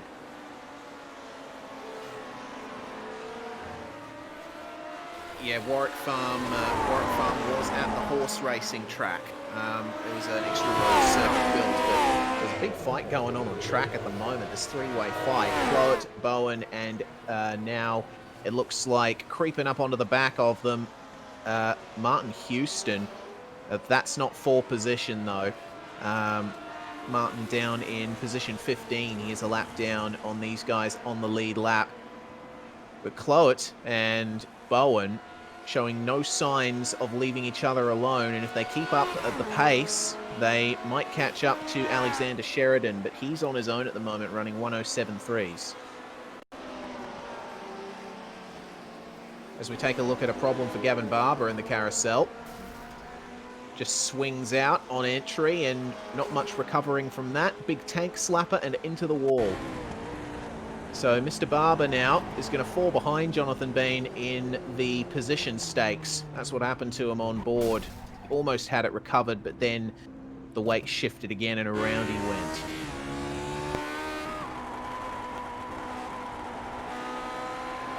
So Barber now carrying a lot of damage. He has elected not to bring his car in, so not as aerodynamically sound as it was, but at the very least he's still out there and fighting. Stadler and Dance, meanwhile, for the lead again. It looks like they're just flying in formation at the moment. They know that there's an awful lot to go in this race. They can't afford to push too hard. Yeah, I think Dance definitely biding his time. The fact that this gap is staying so constant would suggest that he is pretty comfortable right behind Stadler right now. And when the time comes, he'll be able to push a little bit harder and try and put a move on him. Will Leslie, meanwhile, is now 7 seconds away. 12 cars left on the lead lap. Jake Fox about to go a lap down, so it'll become 11 in a minute. And that's Gavin Barber bringing it into the pits. He tried to go around and see how the car felt, but obviously not to his liking, so he's going to bring that in, get into the spare car, and out he goes. you get one spare car in the Major Series. You've got to be careful about when you use it. It's at about this point that we'll see fatigue start to set in, start to see drivers making more and more mistakes, and some pretty heavy crashes may eventuate. So as we take a look at Stadler and Dance, they haven't left each other alone, but coming up onto the back of Shane Bowen now is Matthew Clote into the draft down the back straight and gradually gaining time as they dip into the carousel once more. Sheridan with a 107.3, Shane Bowen a 107.5, Matt Clote a 108.8, so not the greatest lap for Mr. Clote, and might have had something to do with how they've ended up as they are. Oh no, big slide from Clote in the penultimate corner. He recovered it well though, kept it going. Just felt like, I think, the rear end broke free as he trailed the brakes into the penultimate corner and had a little bit of a half spin, but you can tell he's pushing that thing. He's got some great potential for pace, but Bowen with a really good exit out of the first turn, up into the S's once again. The track is cambered, there's concrete down on the racing line, a little bit less grip available to you at the very apex of the corner, and then flat out from here. You might deal with a bit of sliding, a bit of twitching from the car on the very exit, but once you get onto the straight, it's nice and stable, and then you've got to load up the fronts for the carousel. Early turn in for Clote, and just kicks the rear end out a little bit over the curbs as Stadler sets another new fastest lap. Bit of a compromised exit for Matthew Clote there, and Shane Bowen gains an ever so slight advantage, probably an extra few centimeters on him into the braking zone. You know what Director J's favourite segment of motorsport coverage is, Reese? What's that? Crank it up in NASCAR. And you know how good these cars sound? Oh, they sound really good. They got that rasping sound of the Cosworth DFV. There's another car in the pits. Oh, I'm seeing Luke Critchley has had another off down at the... Oh, and it's Clote in the pits. Okay. So something's obviously gone on there. Luke Critchley, meanwhile, has managed to get it going again, but that was quite the spin for him down at the penultimate corner. I'm just going to go back and check, see if anything happened to Matthew Clote before he came in. It does look like the car for Clote was quite twitchy coming into the final corner. But I have no idea what his deal is at the moment. Critchley's deal, though, it was just too deep. Sailed past the apex, and the gravel did a good job of slowing him up, didn't it? Certainly did. Definitely Clote's out of the car. Yeah, well, there we go. He's retired from the race. I was going to say, it's definitely not a fresh tyre thing, but Stadler just did the fastest lap of the race 2 laps ago. So a big issue for Matthew Clote, and he has to abort. Hopefully he can get back in and at least salvage some points, but that's his chances of the top 10 out the window, you would think. Critchley's spin as well is going to drop him a lap down pretty quickly. We should, I've got to think of another word for it, because copyright. Turn Put the up sim the speed slider. sound up. We've got the Aussie Greg Hill appreciation moment, Jay says, and I would agree with that. Aussie Greg Hill, the sound guy at iRacing. Let's have a bit of appreciation for Mr. Greg Hill here coming up through the S's.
into the carousel once more for our race leaders here. Stadler and Dance have held it down beautifully at the front of the field, and you just see Will Leslie 9 seconds back on them now. So things have gotten a little bit worse now for Mr. Leslie. For Mr. Stevens, he could potentially come under some pressure from Dean Mole, who's managed to break free of the clutches of Dwayne Burns. And Mole, despite carrying that damage still, he has been running a bit faster than Daniel Stevens over the last couple of laps on average. So potential there for the top 4 to be changed at some point. 4 laps away from halfway. A possibility this one goes time certain as well. The race clock is about 55 minutes. And we are 4 laps away from halfway, so, you know. Yeah, there is a time limit of 2 hours in this session. If we see some issues for the guys at the front and the pace drops, then we might indeed go time certain. But our director Jay has assured us that it's going to be dead on, 108 laps. We'll see who's right at the end.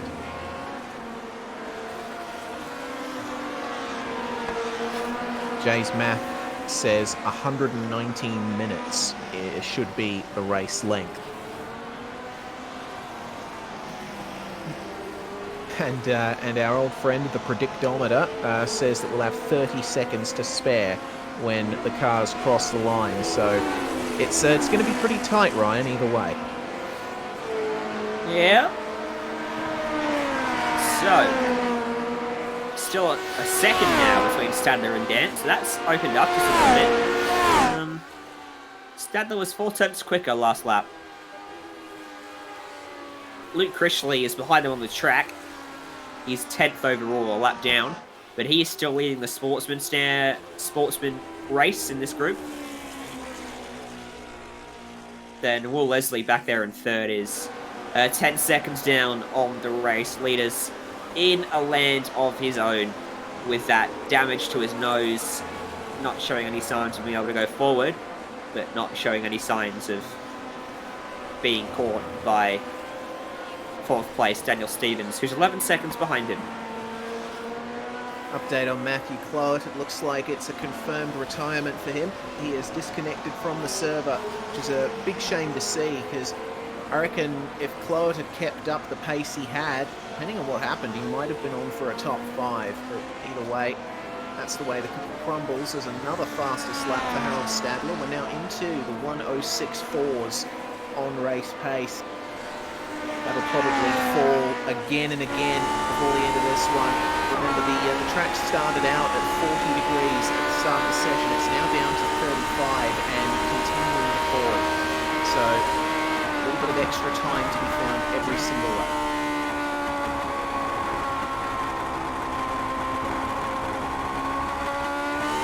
Nice sedate run through the carousel with Luke Critchley, who's rounding out the top 10. He is the first car off the lead lap now, so there's only 9 cars left on the lead lap here. Critchley has a good advantage over Jake Fox just behind him. They should do a sim speed slow-mo as well of Daniel Stevens into the carousel about 20 seconds ago. Oh, yeah. Decided for the he went for the reverse entry approach. That he did. That was quite nice from Stevens. So we'll have another look at this one down the long back stretch here at Watkins Glen, reaching a top speed of somewhere around 290, 300 kilometers an hour. And then over the crest, he got a big dose of oversteer, got it recovered, and then the car slapped back at him again, whined on a bit more lock. But that's awesome there from Daniel Stevens to keep it going in that circumstance. And he had keeps another it back on the slide as racing well. line as well. Yeah. 2 slides entering the corner and did a good job gathering it up. So, he's still pushing. Up there in 4th place. Hoping to catch Leslie, but doesn't seem like it's viable at the moment. Yeah, Leslie's continuing to drop to Stadler and Dance. He's now 12.5 seconds behind them. When we last checked in with him, he was the gap was still under 10 seconds. So it looks like Will Leslie's pace has really started to drop off here, and I don't know if Daniel Stevens will be able to catch up to him though, because they're running pretty equal lap times down in the low 107s.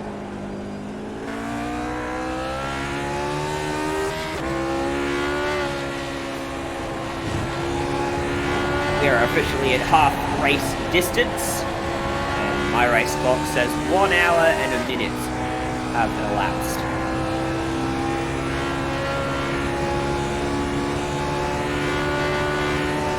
Exactly 1 hour, right there. Now the predictometer just said 1 hour to go right now, so we're going to be here for a little while longer, Ryan, before we decide who is the winner of this race. One of those two, I'd say. Yeah, most likely. At least how it stands at the moment. They have a dominant lead to the two Fit-Sty cars. This race needs a pit stop. I think it's just too long for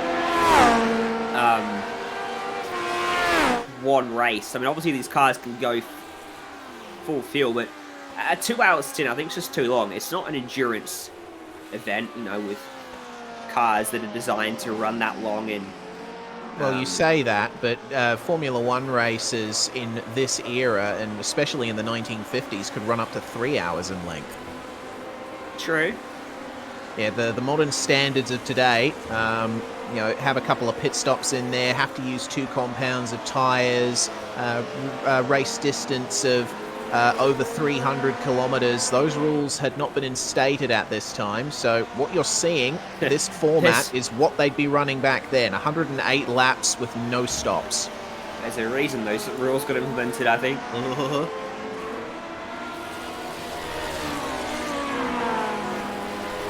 Yeah, Jay's made a very good point. Back then, you'd also see probably only 2 or 3 cars on the lead lap as well, because there were no safety cars either. And reliability was obviously a lot worse than it is today.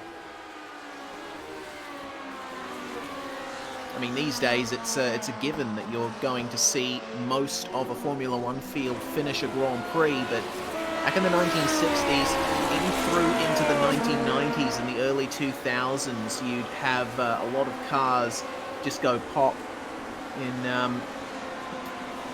near towards the end of a Formula One race, and sometimes only half the field would actually see the checkered flag. It looked like a potential change of position between 2 cars there as our leaders now coming up to lap these guys. It looks like it was just Stadler going through on lapped cars, but now that they're in the traffic, there's potential for Dance to make up the gap again. But having said that, it's been pretty clean so far, I have to say. And in terms of the on-track action between cars, Ryan, this has been really clean.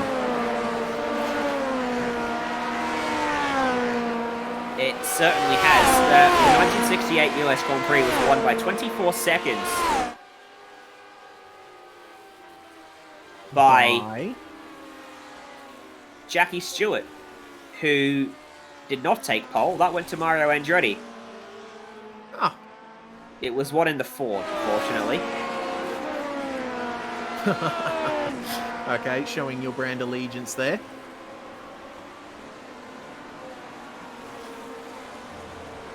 I'm just hunting for pit stops.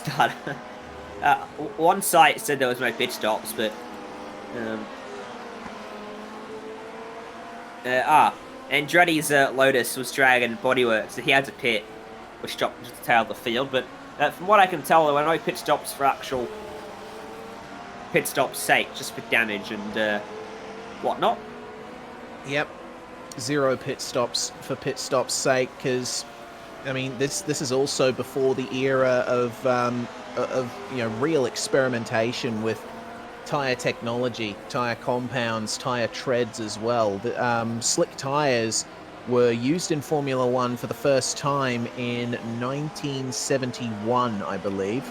So the era of this car still a few years away from that, and these tyres were built to last. Because obviously back then, pit stop technology as well was not very advanced. They still had, the old crank jacks to get the car up off its wheels. None of the technology that you see today to make pit stops only 2 or 3 seconds.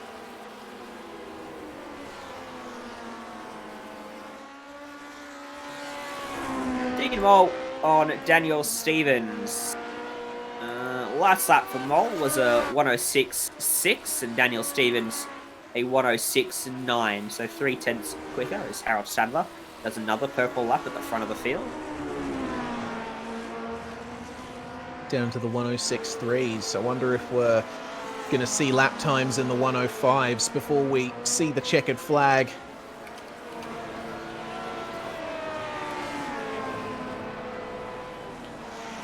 Daniel Stevens is keeping it nice and clean.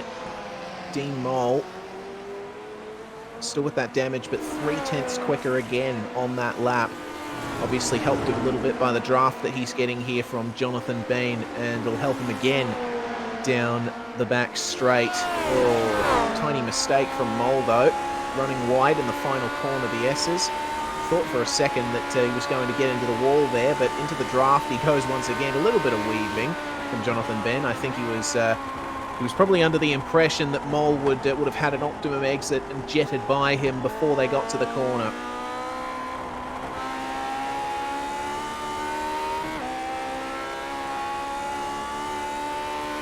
So we'll see what the lap time is like at the end of this one, because Stevens it seems is looking really smooth at the moment, barely putting a foot wrong. And his lap time is going to be a 106.9 once again. Mole, on the other hand, a 107.209. So that mistake from Mole, and that mistake as well at the first corner, means he's going to start losing touch now with Daniel Stevens. According to this, there was a pit stop in 1937 by Mercedes. Oh, really? Because, you'll love this, because Adolf Hitler pumped money into the German racing teams, which brought a revolution in pit stop technology. Righto. And they did it in 33 seconds. Wow, absolutely blinding pace. I mean, considering the technology of the day, that's probably really good. Oh, there we go, into the 106.2s for Harold Stadler. He is not looking back in the lead of this. Cameron Dance can only respond with a 106.5. What about Will Leslie? 106.9. So Harold Stadler is incredibly comfortable in the lead right now. There's Dean Mole coming out onto the front stretch, gaining half a second on Daniel Stevens on this lap. It was a 102.7 from Daniel, and he went for a little bit of a slide in turn one himself, going very wide in turn one as Ilya Sharmov to let these guys go. And Jonathan Bain lifts off to let Dean Mole go as well. So now there's no one in between Mole and Stevens. The battle can resume anew.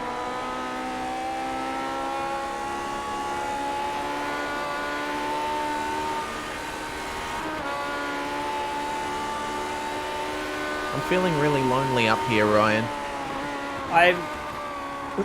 You know that say, you know how they often say less is more, and in commentary you don't say anything unless you've got something to add to the broadcast. Well, I can keep repeating the gap between them. If you want. Or I can keep hunting down random trivia facts for you. Yeah, and confirming with me to see if they're true. I don't know.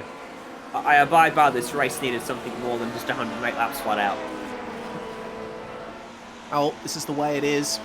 The drivers all have to deal with it out there the same. The gap is now down to 2 seconds between Stevens and Mole. Stevens had another little adventure at the carousel, bit of a double slide, so that's meant Mole has been able to eke out the gap once more. 107.8 from Stevens and 106.9 from Dean Mole. So another slide for Stevens. It's happening again at the same point every lap. Sorry, Ryan, but Mr. Stevens is starting to feel the pressure, I think. Those long corners getting the better of his car. Meanwhile, here is a proper battle between Gavin Barber and Martin Houston for 13th place. Yeah, so Martin Houston was actually 7/10 slower on the last lap, so that might suggest that Barber's just passed him. And the pace up through the S's would probably say the same. Oh, yeah. When Mole gets to Stevens, does he be patient or does he try and get bumped straight away? Because he's not that out of the equation if Leslie starts to slip up a bit. There's so long still to run. Yeah, this is true. But What lap times? A 6.9. What's Leslie doing? A 6.9. Yeah, okay, move it on. yeah, I think Leslie is able to keep those lap times in a range where he's all right in third, but if Mole jets up to the back of Stevens, and obviously Stevens making a couple of mistakes on every other lap and running a little bit slower, Mole will just end up losing time. So if I were Mole, I'd try and get by quick, sharp, and once I am by Stevens, I focus on extending the gap over the final half of the race.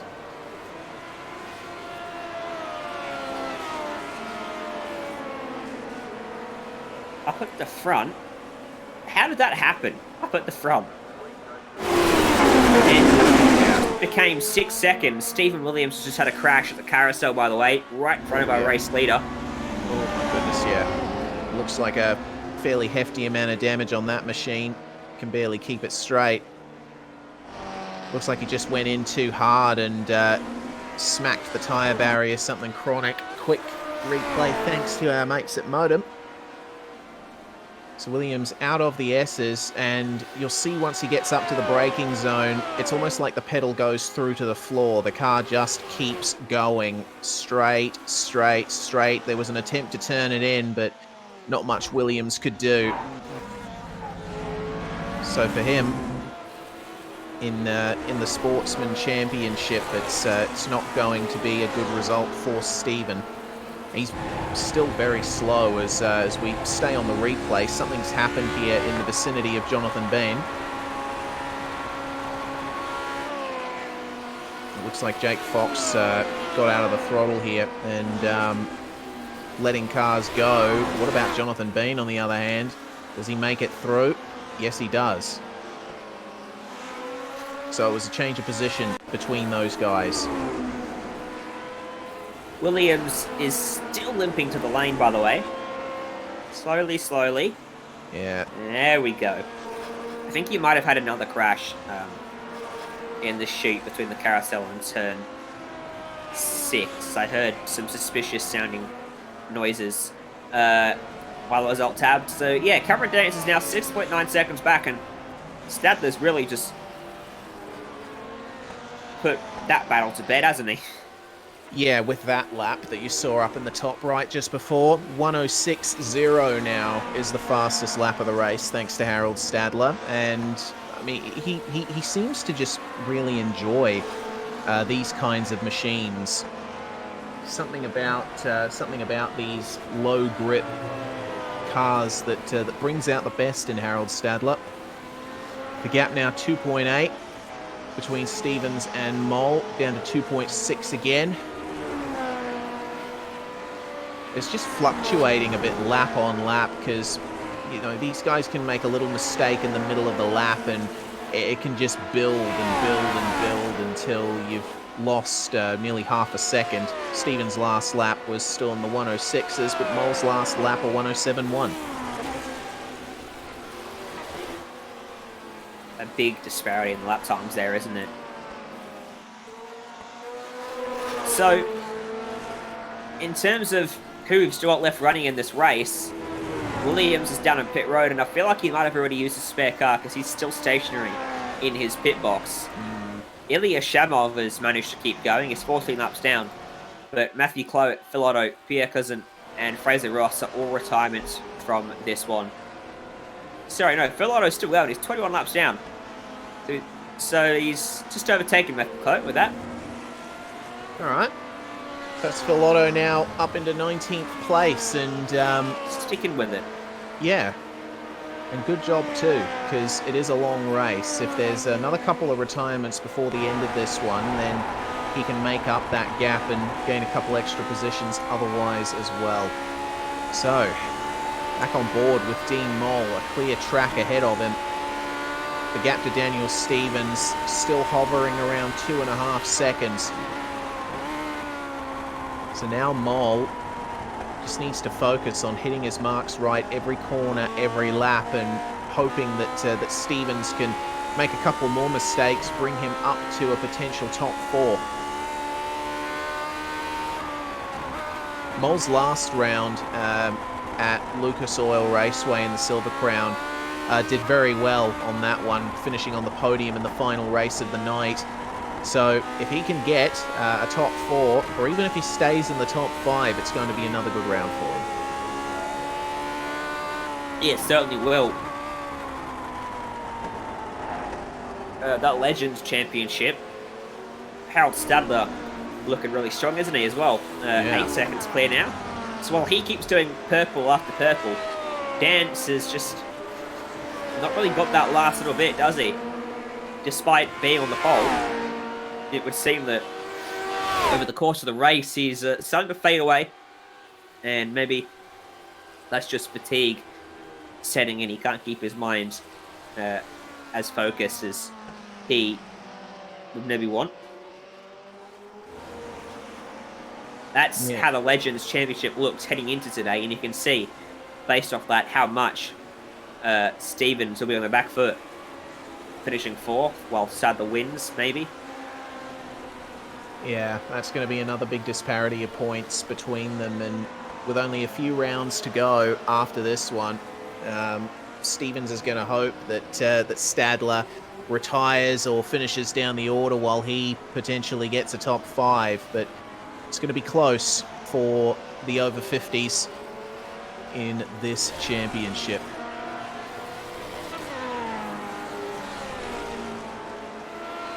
So looking at the timing screen, looks like there's no proper battles out on track at the moment. It's all just gaps, all just managing gaps, managing your own car, managing your lap times. And this is where I think the skill set required for this car really comes to the fore, because we've been talking about fatigue. We've talked about the long race length. We talked about the fact that there's no pit stops. In a car that's as difficult to drive as this, you know, it's light, it's on treaded tires, it's got 400 horsepower, weighs only about 500 kilos. One single mistake can set you massively on the back foot, and it's really difficult to keep up the consistency as well through corners like this. As we ride on board with Luke Critchley, who's been having a bit of a difficult time with this Lotus 49. Driving this thing fast, you are on the edge the whole time. You have to slide the car through the turns in order to be quick in these things. They run old bias ply tires, which generate the best grip when they are sliding a little bit more than modern radial tires. Hey, it was 1 hour, 59 minutes and 20 seconds, the winning time for Jackie Stewart in 68, by the way. Oh, well, if he can do it in under 2 hours, we can too. Their track was 100 meters shorter. This is true, but we can see that we're roughly on pace. Hopefully, we can get it under 2 hours and see out the full race distance. But well, the weather, temperatures reached a maximum of 10 degrees. Oh! Oh! Wow. And that was what time of the year? That would have been around October 6th. Yeah, right, okay, that makes sense. Upstate New York in October. Very different from what we're seeing here at the moment with a 21-degree air temperature, 32-degree track temperature. It's still falling. Remember last time we checked in on that, it was 35 degrees. So the car's getting faster, the track is getting faster. I mean, obviously, they back in the day, they did not have access to all the data that we do now. couldn't make as accurate determinations of the track temperature, but they will would have say- still known that it played a part. Our attrition rate is looking to be a lot better. Only 6 cars finished that race, Wow. covered by 5 laps. Bruce McLaren, the car 5 laps down. And then, well, they had 2 non-starters. 5 people retired because of their engine. 1 for transmission, 1 for clutch, that was Andretti. 2 were just not classified, I've got no idea why. Apparently only 1 for an accident. Well, that's a pretty good record, I guess. Yeah. I mean, the quip I made earlier about reliability, not having the engines covered, certainly showing its head in the standings from back here. Saw a lot of smoke there. That's a problem for a car down at the first turn. Jake Fox, okay, down in P12, having a bit of a wayward moment on entry and a couple of technical issues to boot. But thank you very much for the stats, Ryan.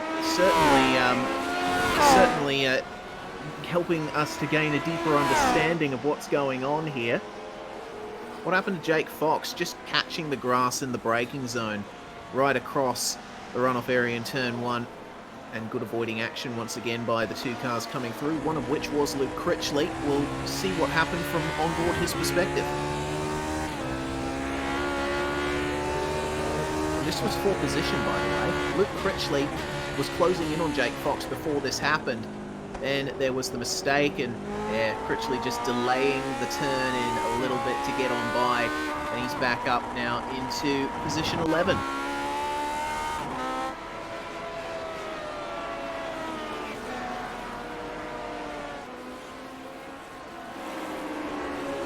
I'm hearing also that Dwayne Burns dropped 4 seconds on Dean Moll on the last lap, so there's something going wrong for the Avatar Auto Racing number 19. I'm going to go back and check to see if anything happened to him. 7 seconds over the last 4 or 5 laps, but I can't see any big incident for Dwayne Burns. I do see him passing a couple of lapped cars, so that might have had something to do with it. Yeah, I think you're probably right there.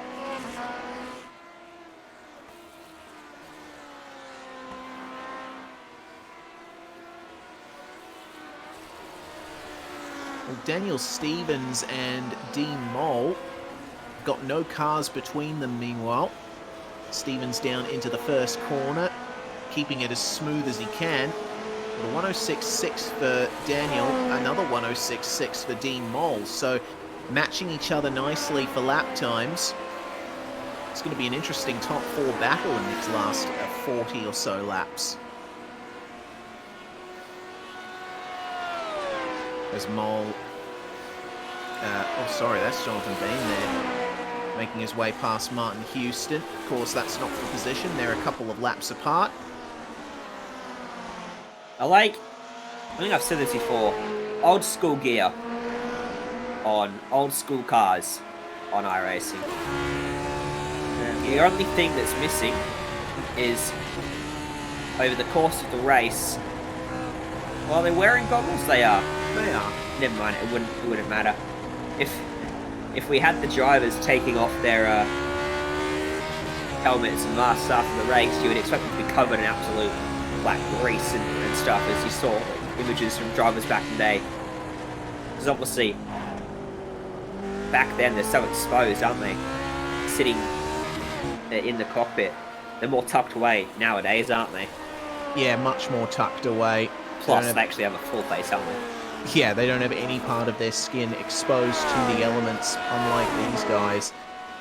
And, you know, you look at a car like this and you see that the roll hoop doesn't even come up past the driver's helmet. So the helmet of the driver is the top of the car, which means when these things flipped, it was a bit of a 50-50 situation, let's just say.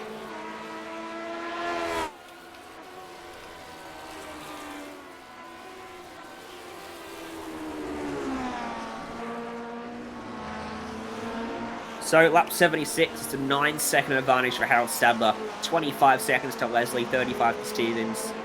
It's still got Mole closing, but not really by as much as Mole would have wanted. Burns is 5 seconds away from Sheridan, but I don't think that one's coming down anytime soon. I think by the end of this, we might have 5 cars on the lead lap. Because I think Burns and Sheridan might get caught. Stephen Williams back out on track, so good to see. Oh, Phil Otto's back in the pits though. So we've seen a bit of jostling there at the back of the field. Good to see that Stephen Williams is back out on track. He does have quite the gap to Bradley Matheson though. It's somewhere in the vicinity of 11 laps between the two of them. So a lot of time for Stephen Williams to make up, but at the very least, he's going to get an advantage in his battle with Ilya Shamov. Shamov 2 laps down on Williams and down in the pits as well. So Mr. Williams going to be on for a classified finish if he keeps this going.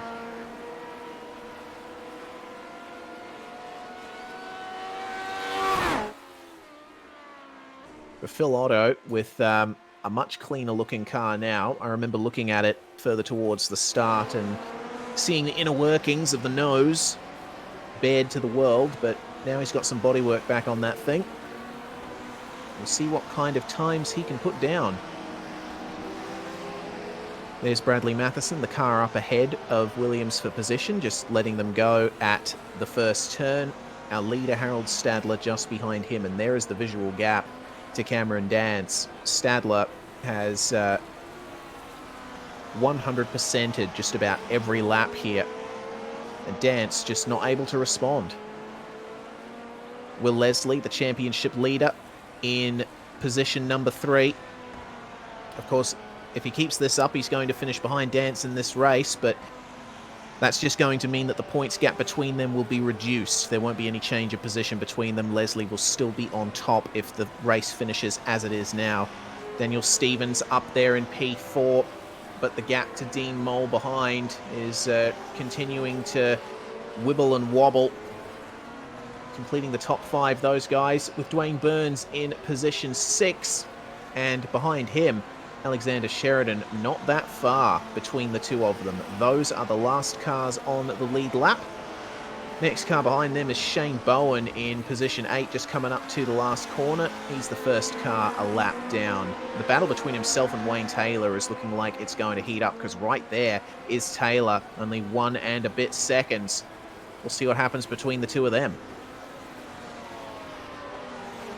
Yeah, could certainly close up as we get down towards the last 15 or so laps. 29, 30 to go at the moment.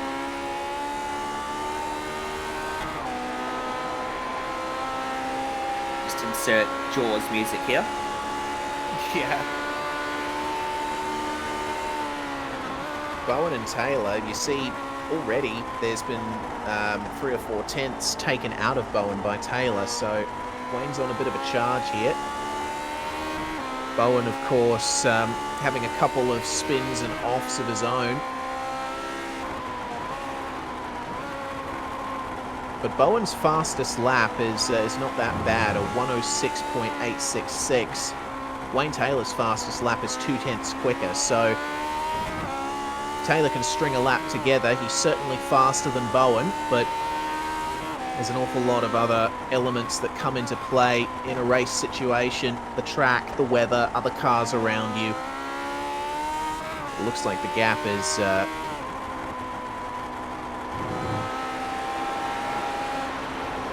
just decreasing ever so slightly lap to lap between those two.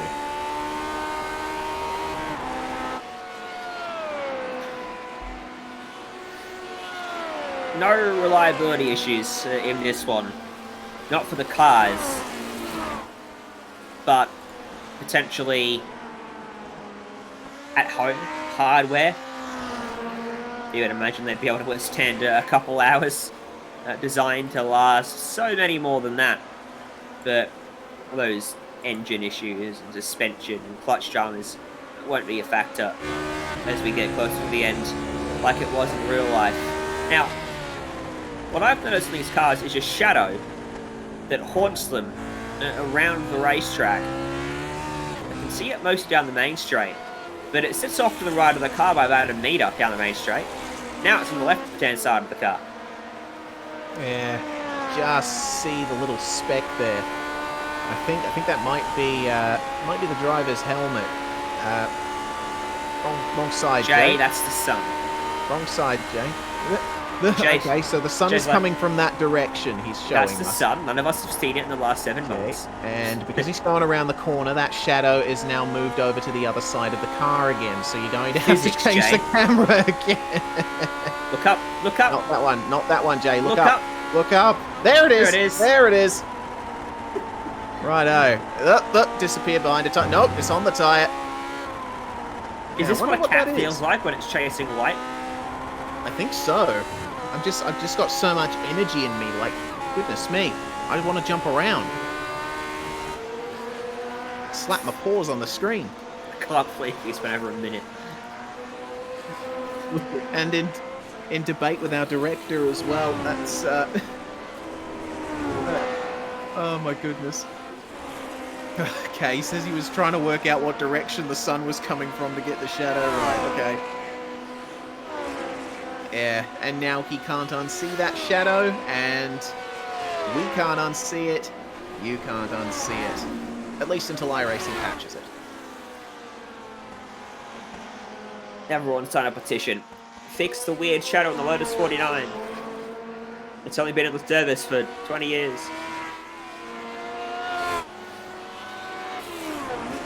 Alright. Yep, still a big margin for Stadler. Yeah, not much has changed there, has it? No. It's now over 10 seconds back to Sheridan. Cameron Dance. Sheridan's about to go a lap down in the next 2 laps. 6.217, that's on by. Director J thought it was going to be a 5, but Director J was wrong. Again. And Gavin Barber's on pit road. Oh dear. Gavin was 3 laps down. What's happened to him? Oh, big off there at the carousel and into the tyre barriers. Looks like a really weird angle. Maybe he had some sort of failure at home. Because that car looked like it was going more straight than right. Well, we'll see the truth in the onboard, in the wheel application. Coming up to the carousel he goes, onto the brakes. And I think there might have been a lock-up at the rear or something like that. Because it didn't look like he braked late. He didn't brake late. But it just suddenly carried a lot of speed. Yeah. I mean, I could see that he was trying to turn the wheel, just load up the tyre and get it going, but no dice, apparently, from that car, so... Broke the steering arm on it, that's for sure. Yeah, absolutely shattered it. Gavin Barber's going to be in there for a while. Ilya Sharmov is still in the pits with him. And of course we've got the empty car of Fraser Ross sitting there forlorn in the pit box. For Wayne Taylor and Shane Bowen though, the gap's stayed the same between them. It's actually extended out a little bit. Bowen's got a bit of his mojo back, gaining a couple of tenths on Wayne Taylor. Another problem for Martin Houston, with the front end missing from that one, and the car definitely didn't look like that last time we checked in with Martin. So let's see what went on with him here.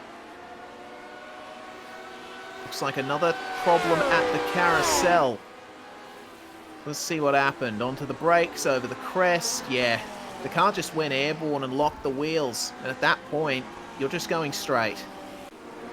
Whoever would have thought carousels could be so dangerous? I know, right? A fast descending right-hand corner?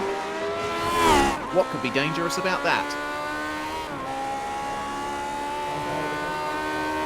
A 6.5 there from Cameron Dance. He's just not got that pace, has he? Although Southern at a 6.79, so he was quicker than him for a lap. Yeah, but a gap's a gap, and that's where it stays as Houston brings it into the pits. Some heavy damage to that machine. but he has the spare car, so he's able to go straight back out again. A gap's a gap. That's the sort of attitude and the reason why you never won a championship, Reese. Excuse me, I have won a championship. I've won 2. Max Bantz doesn't count. I haven't won a Max Bantz. I've never competed in a Max Bantz. I organise it, mate. Oh. That explains a lot. Indeed it does. Sperry's the one that comes up with all the ideas. I just say yes to them. Sounds like a solid democracy. It is. So go on, what championships have you won? Oh, well, I have won the Australian Endurance Championship in the LMP2. I've won an LMP2 championship on R-Factor, and I also won my first iRacing league in the Mustang, but I'm not going to talk too much about that because the standard of competition wasn't hugely high. Were you racing against people called Jay? No. This was before Jay. Is it before Jay? Yes. It was the year 1BJ when I started on iRacing. Oh my god. No. Jay is saying retract that comment. My answer is no. No, no, no. We're gonna. Jay says we're gonna see if people are actually listening to the commentary now. Yep, you are. Wake up, everyone. Blooper reel, it is. Oh my god, where's the quote wall? Oh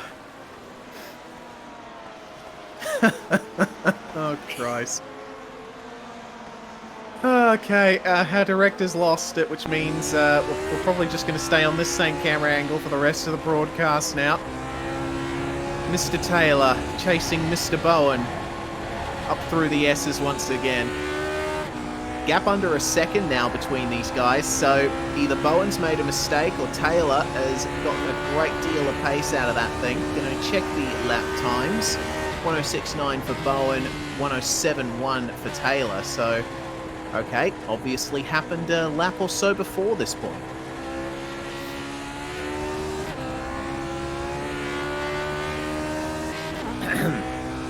Yeah. Catching your breath, Ryan. Trying to get some professionalism back into the commentary box. Something like that. Yeah, so Wayne Taylor, definitely looking like he could get by Shane Bowen here. Oh, no, Stephen's had a crash. Stephen Williams, oh no, up at the carousel. That was the long con in that crash. He was drifting along the fence and then he grabbed it. All right, we'll see Ryan's extended pleading in this replay from Stephen Williams. Over the crest he goes, a little bit of a lock up, just goes on and on and on and on and on and on and on. Oh, he almost got out of it. Almost. Oh, nearly sent over the barrier as well for good measure. And Stephen is not having a great time in this race. He's slow again out on circuit, having to let cars go as he makes his way back to the pits. But this Lotus 49, when it bites, it takes your arm off. So he's going to have to limp back to pit lane again. He will definitely not have a spare car up his sleeve anymore. Here we go. Shane Bowen wide through the last corner. Wayne Taylor up the inside. Gets the power down nice and smoothly, and Bowen lets him go across the length of the main straight. And that is Wayne Taylor up into 8th place. First car a lap down. We'll see what kind of reaction Shane Bowen has to this, because he's well and truly in the draft range down the back stretch out of the S's. Or Taylor running a bit wide in the left-hander. That's given the advantage back to Bowen. So out of the S's they come. Is Taylor going to go defensive? No, he's not. On the inside is Shane Bowen, but lifting off. Getting out of the throttle. Obviously not enough time until they get to the entry to the carousel. But I get the feeling this battle's going to continue for at least a lap, because have a look at the exit from Bowen here. Taylor stays in the middle of the circuit to cover him off. wants to keep this new 8th place he has assumed.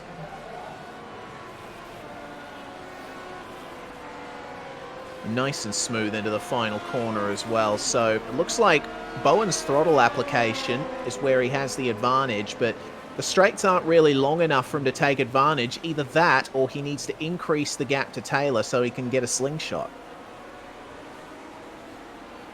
Yeah. What an insight. Yeah. Yeah. I think my brain is My thoughts are in agreement. my brain has become puzzled. It has turned into your democratic opinion with Jake Sperry on Max Vance. Disagree. So, Bowen's definitely sticking with him here. Certainly the first lap or two he's had behind him. So if Taylor makes a mistake, Bowen's going to be right there to challenge and take away P8 once more. Now, if I go find our top 10 standings for our various seasons, there's not much either of these guys are playing for. Wayne Taylor's a distant third in the Legends, quite comfortably ahead of John King. And Shane Bowen is 8th in pro standings. He was a point behind O'Leary coming in. He's definitely got that wrapped up because O'Leary's not in here. And he's 30 points behind Dean Mole.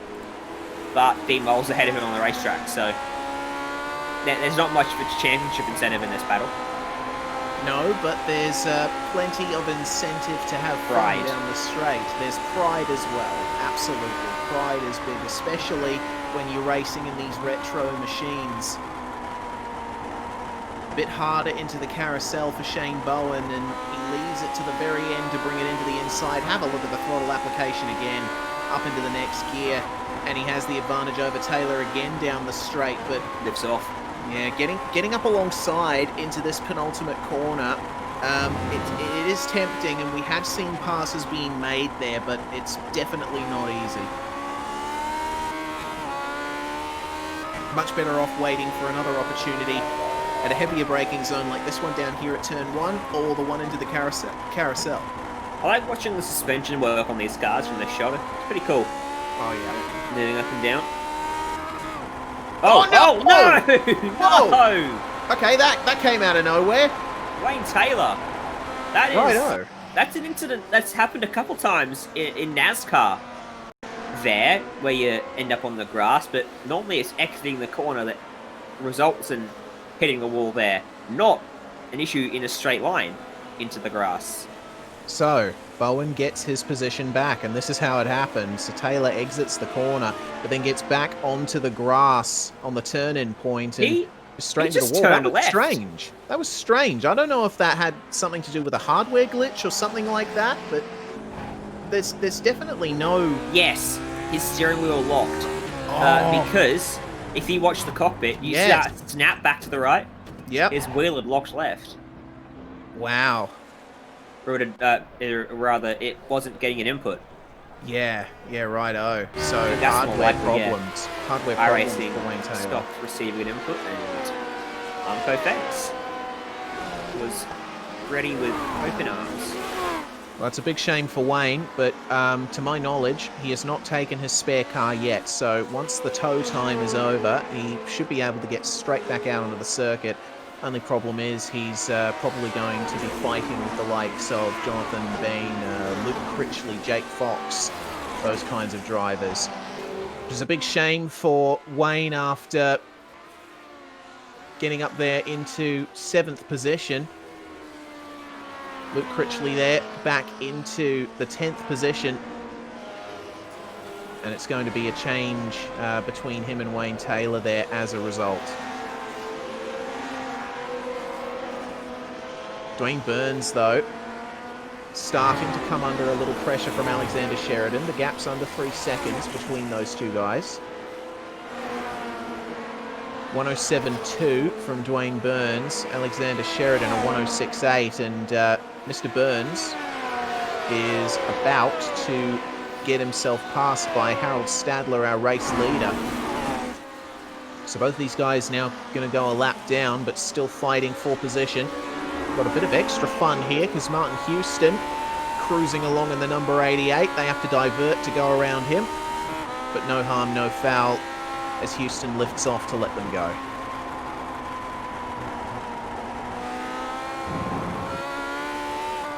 So,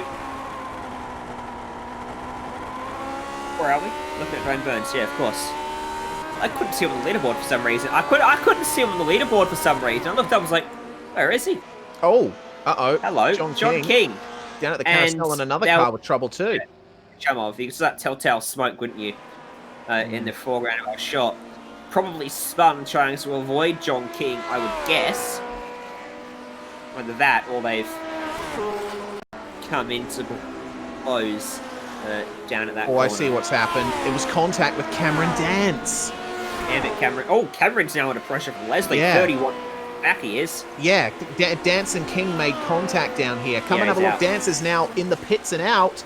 So this is what happened.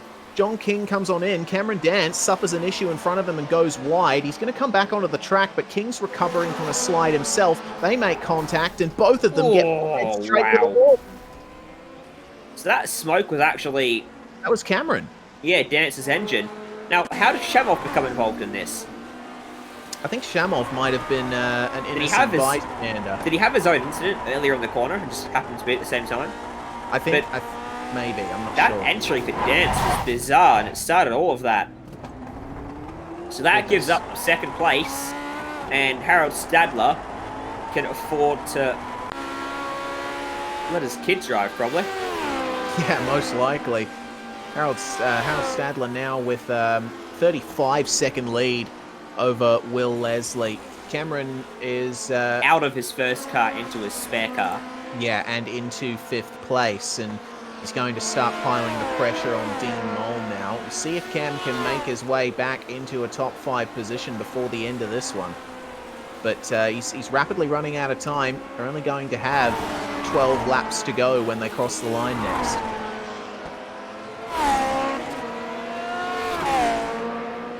What's left on our Majors Series calendar then?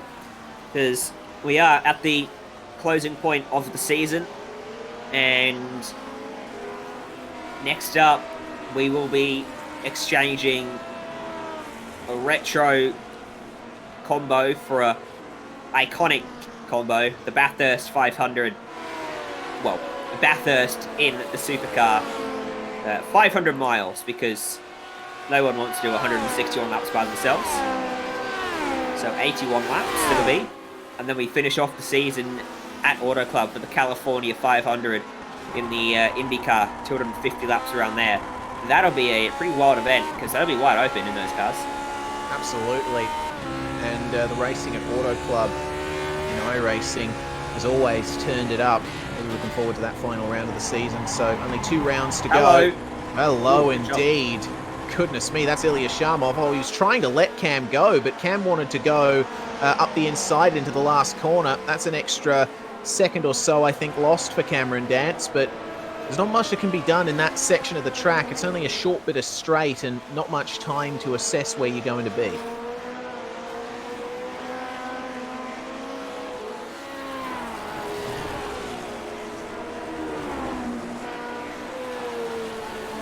So that means then the gap now back out over 3 seconds between Dean Mole and Cameron Dance.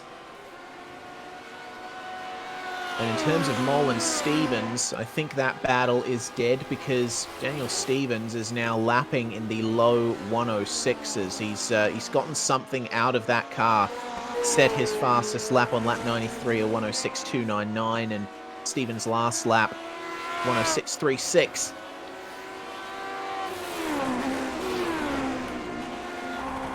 Dean Mole, meanwhile, he seems to be continuing to hover in the high 106s, low 107s. But he has a bit more breathing room versus Dance now. And with, now it's going to be 11 laps to go for these guys. He might just have the gap he needs.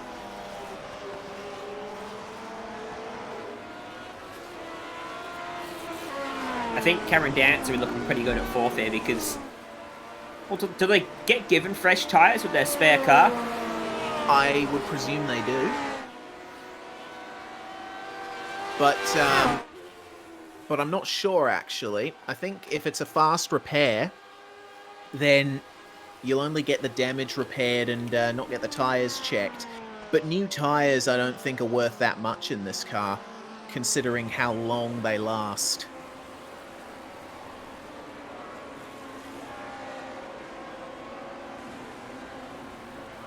Might just give a bit more comfort in the car. A little bit of extra grip, potentially. Even if it doesn't translate to extra speed, necessarily. That's a car. Yes, it is indeed. Jake Fox. Very slow. And he's going to bring that thing straight into the pits. I wonder what happened to him. Spun. Okay, it didn't happen where I thought it did. It happened. Yeah. No. Oh, hello. Yeah, it was halfway down the straight. What on earth? It looks like that might have been a bit of oversteer on the exit of the carousel, translated into a bit of a tank slapper for Jake Fox. Let's have a look at the wheel. So he comes out through the dip. Car unloads a little bit. Yes, ever so slight slide, and then from one wall into the other. Yeah, that's end of the race. You don't make that mistake early on, but you're just in a zone of comfort at this point, and you don't pick up on those little moments until it's too late. Yeah, there's the incident. One wall, two wall, and stop. A little bit of avoiding action being taken there by another kinetic machine. Or it might have been Burns or Bowen, I'm not quite sure. But Mole and Dance coming back together now. Cameron is on it in terms of lap time. He's made up that entire second in just a lap or so. D-Mole could be under threat here for fourth once again. 1.7 seconds, the gap for the last few cars on the lead lap, 50 seconds away from Stadler. Pretty safe to say it will be 5 cars on the lead lap, barring an issue for one of these 5. Gantz looks to have sorted out his sliding through the carousel issue that he was having through the early stage of the race. Yeah, he does. It's looking a lot smoother now through that section of the course. Wayne Taylor's going to let him go down on the straight and dives it into the final corner, does Dean Mole just up ahead.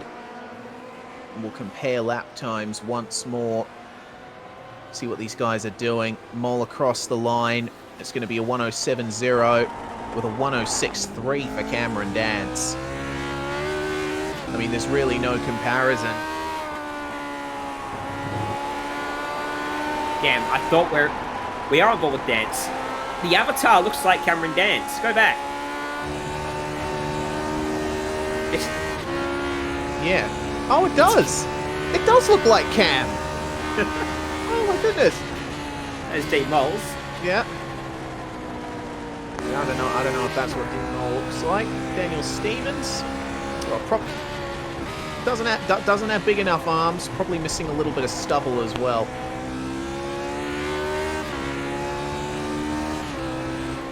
It's awesome that you can actually change your driver avatar in iRacing now. There's no longer the one-size-fits-all default model. You can choose from a few. It allows you to better represent yourself in the virtual racing world. You know that one really ugly avatar that's in there?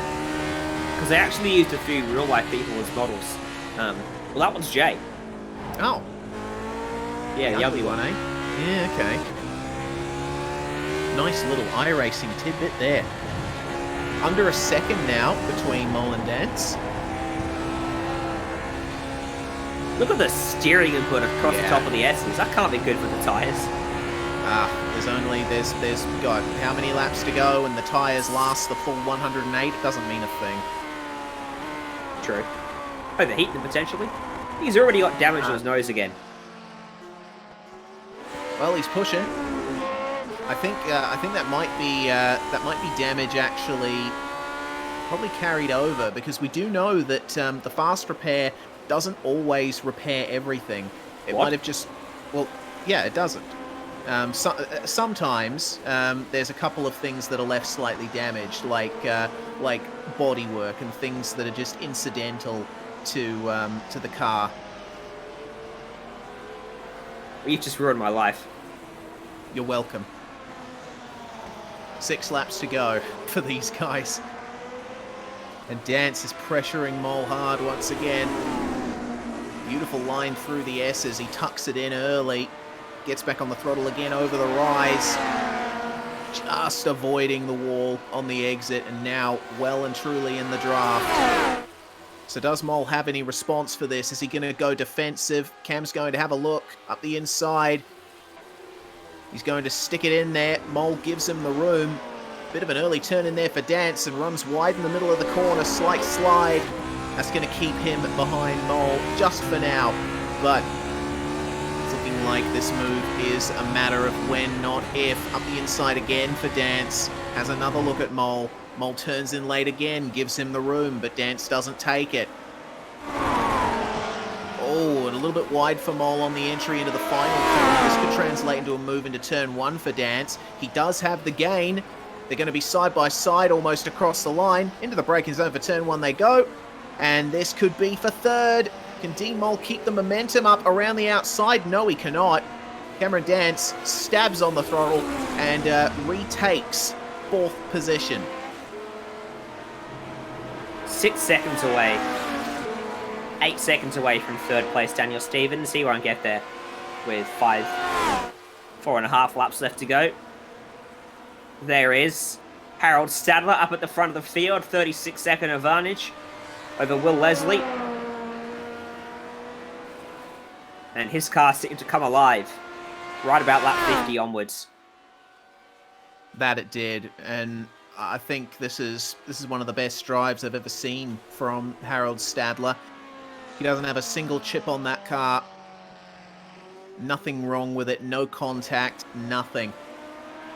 He's just kept it going really nicely in the last half of this race, setting some fantastic lap times. And keeping it well away from the edges of the track as well, so you can tell there's probably a little bit more left in the pace of that machine, but he's so far ahead that he doesn't need to take advantage. And all for the better, I think, too, because at this stage of the race, with a lead of over half a minute, you just want to be able to cruise home.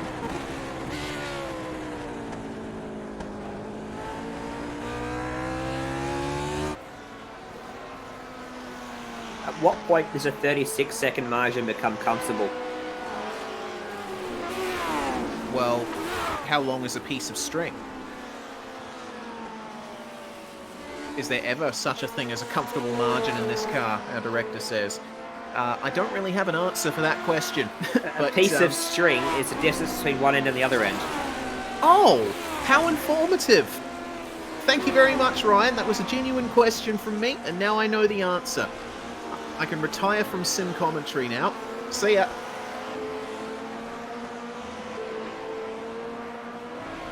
I'm not going to say no, Jay. Don't tell me what to do. Jay says no, and what Jay says goes, apparently. So I'm still here. I now have a new fount of knowledge in my head. Now that I know the length of a piece of string, it is Galaxy Brain time. 2 laps to go for our leader, Harold Stadler. The gap is now 37 seconds to Will Leslie.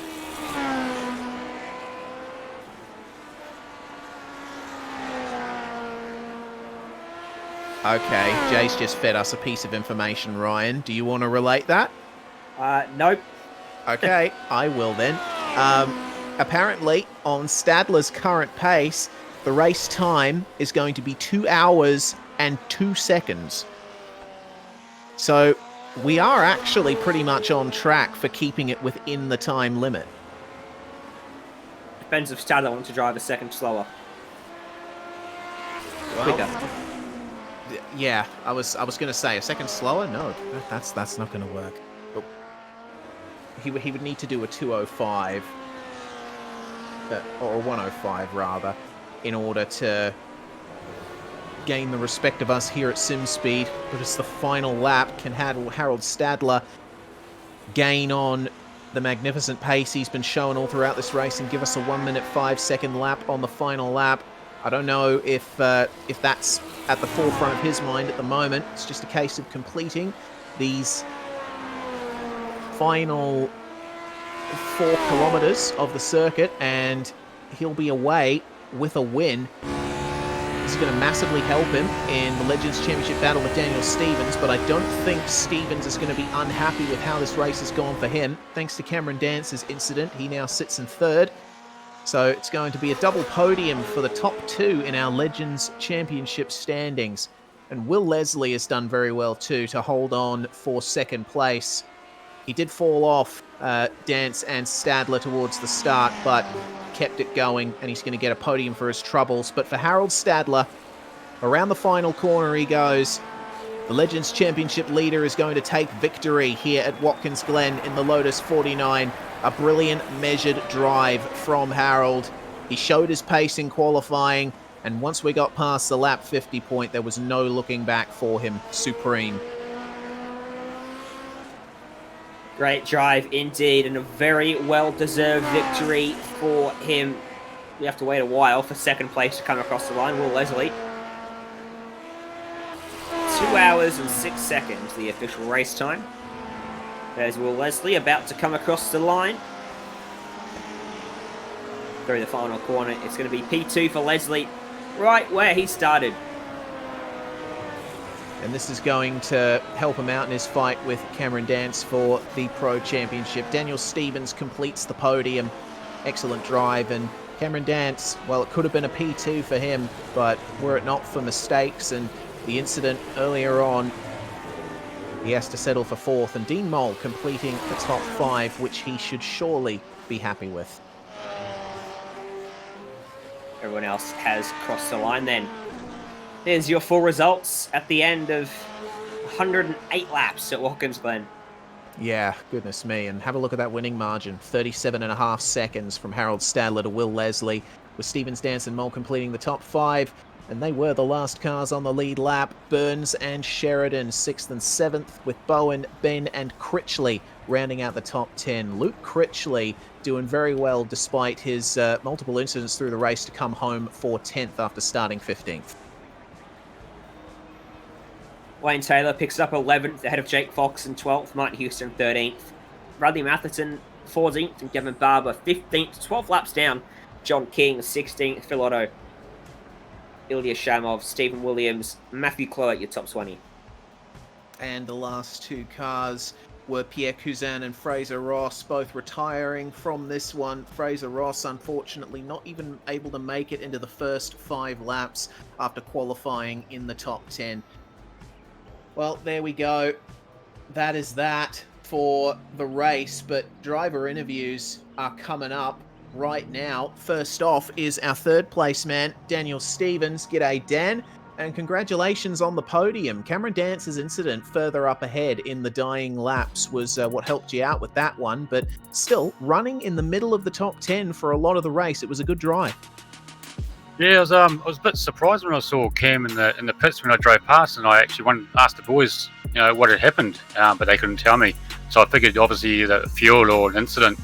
But in the beginning of the race, Will Leslie and the other 2 guys, so we're all neck and neck, and I thought, hang on, I'm going to just hold back here just for a second, something's going to happen. But it didn't happen, and I just lost the draft and just did my own race after that.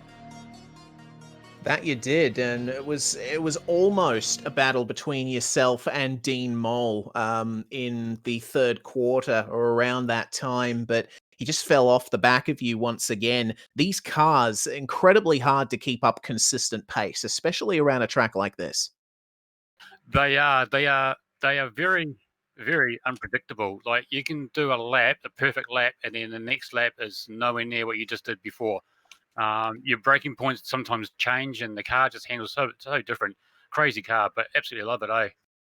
Yeah, well, we love it too. It's a great car to watch going around a circuit like this.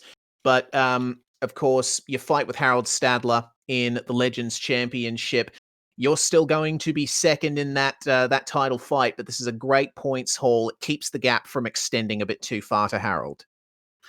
Yeah, I had a bit of two last rounds, a bit shocking for me in the old points wise, but I'm thoroughly enjoying this battle between me and Harold A. It's been something to look forward to every round. And we'll see how it turns out in the last couple of rounds of this season. But before we let you go, Daniel, anyone that you'd like to thank from your position, who gets it done for you?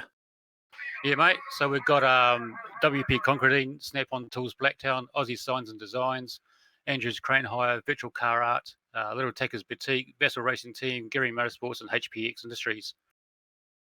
MF Racing's Daniel Stevens, third place here at Watkins Glen. Next driver we're going to interview, Ryan, is our second place man, Will Leslie, who had a bit of a quiet one apart from the start. You stood by from him. Yeah, Will Leslie, good job. P2 at the end of that one, where you started. Long way off the lead, though. But you did pick up a bit of damage pretty early on in that one. Yeah, thanks, Ryan. Pretty good result. I don't know what happened to Cam there at the end. I think he tried to, by the looks of it, just select the wrong gear and blew his engine. So good gain in the championship there. But yeah, pretty uneventful race. I think the first 25 laps, I was hanging with Harold and Cam pretty well. Tried some pretty ballsy moves. I think down to turn 1, down to the bowl, and some of them, well, one of them came off, and then it just all sort of was a little bit of a cluster at the end of that. So that damage, do you know where you picked it up, and you reckon it had much of an effect on your pace in the end? I reckon it was from turn 1. I think Cam and I had a bit of a side to side, but with net code and how iRacing works, it could have just damaged the nose. I think maybe a tenth. I was losing about a tenth a lap to where I should have been. I don't think I would have had enough to keep up with Harold.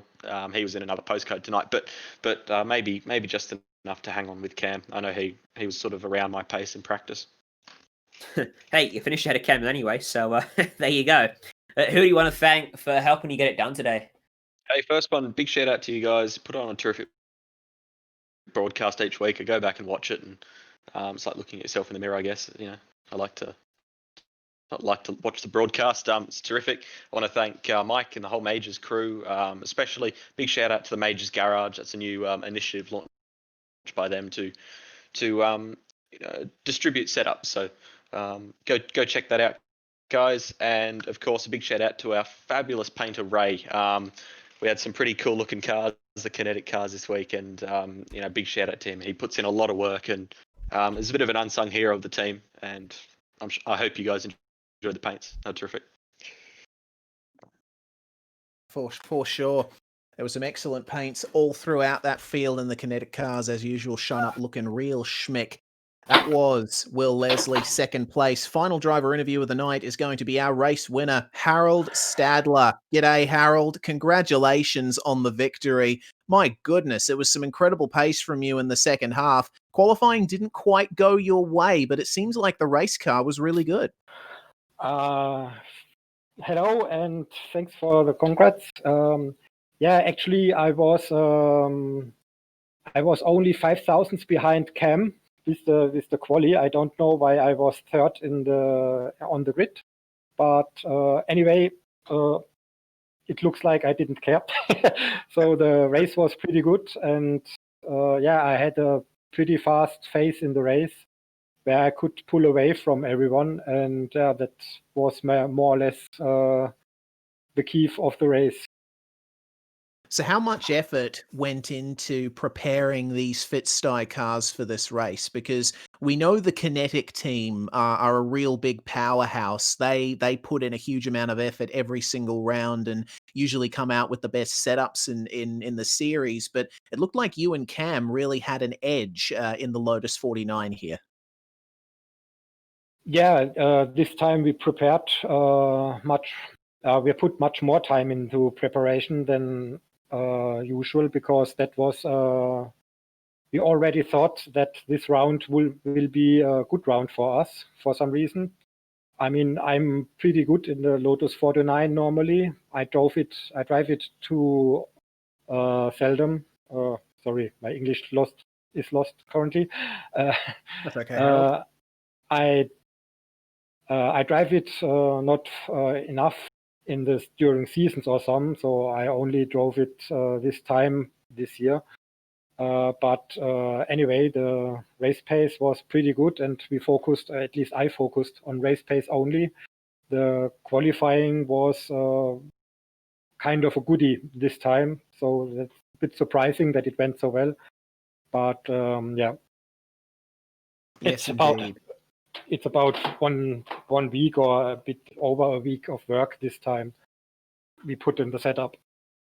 Well, it certainly paid off for you with a dominant win over half a minute over Will Leslie. And with that win, it also means you slightly extend your points advantage over Daniel Stevens in the Legends Championship. Both of you on the podium, but it looks like that title fight is going to come down to the last couple of rounds. Yeah, that's close all season with Daniel. And to be honest, that's my main goal this year or this season, to fight for this Legends Championship. I don't know. I might be catching Dwayne Burns for P3 now. I have no idea actually with the points. But there's also a fight for the overall podium going on with Daniel, Dwayne Burns, and me. So yeah, my main goal is the Legends Championship, but if I can get P3 in the overall championship, would be nice also. Yes, indeed, and definitely look forward to seeing how that top three fight goes over the last couple rounds of this season. Well, thank you very much for joining us, Harold. Before we let you go, is there anyone that you would like to thank? Any shout-outs, any sponsors? Yeah, of course, my teammates, especially Cam, for helping with the setup work and stuff, and our sponsors, Texans, Renvale, Demon Tweaks, Fight CRC. So thanks everyone.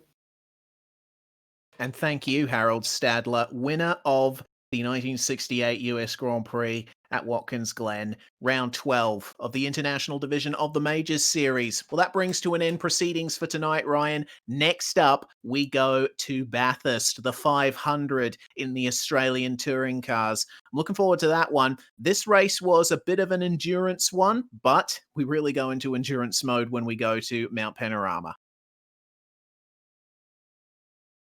Yeah, that's going to be really fun, and I expect a big turnout for our international division at Bathurst. Can't wait. Neither can I. We want to give a big shout out to Metaviva once again, the charity being supported by this round of the Majors Series, funding research into fighting metastatic breast cancer. A big congratulations to Harold Stadler, Will Leslie, and Daniel Stevens, your podium tonight. We'll see you here on the iRacing Esports Network in a couple of weeks' time when we go to the Bathurst 500. It's the International Majors Series. It's Reese Gardner, Ryan Jones, and Jay Kennedy on cameras, and it's bye for now, but not forever.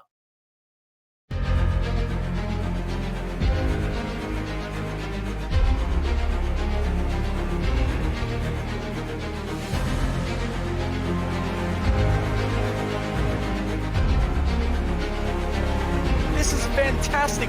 This is GT racing right now. He's got traction. He's got everything outside of both of them. Maloney. Oh, he's taking Anderson. Anderson's up to him. Oh my God. Oh. Big crash. Oh my goodness. Half the field's going to get rolled. Second very close. These guys, I want to make their way through the field very quickly. Oh, there we go. Oh no. That's massive. This is it. This is over. I can't believe this. Oh my God. God, what?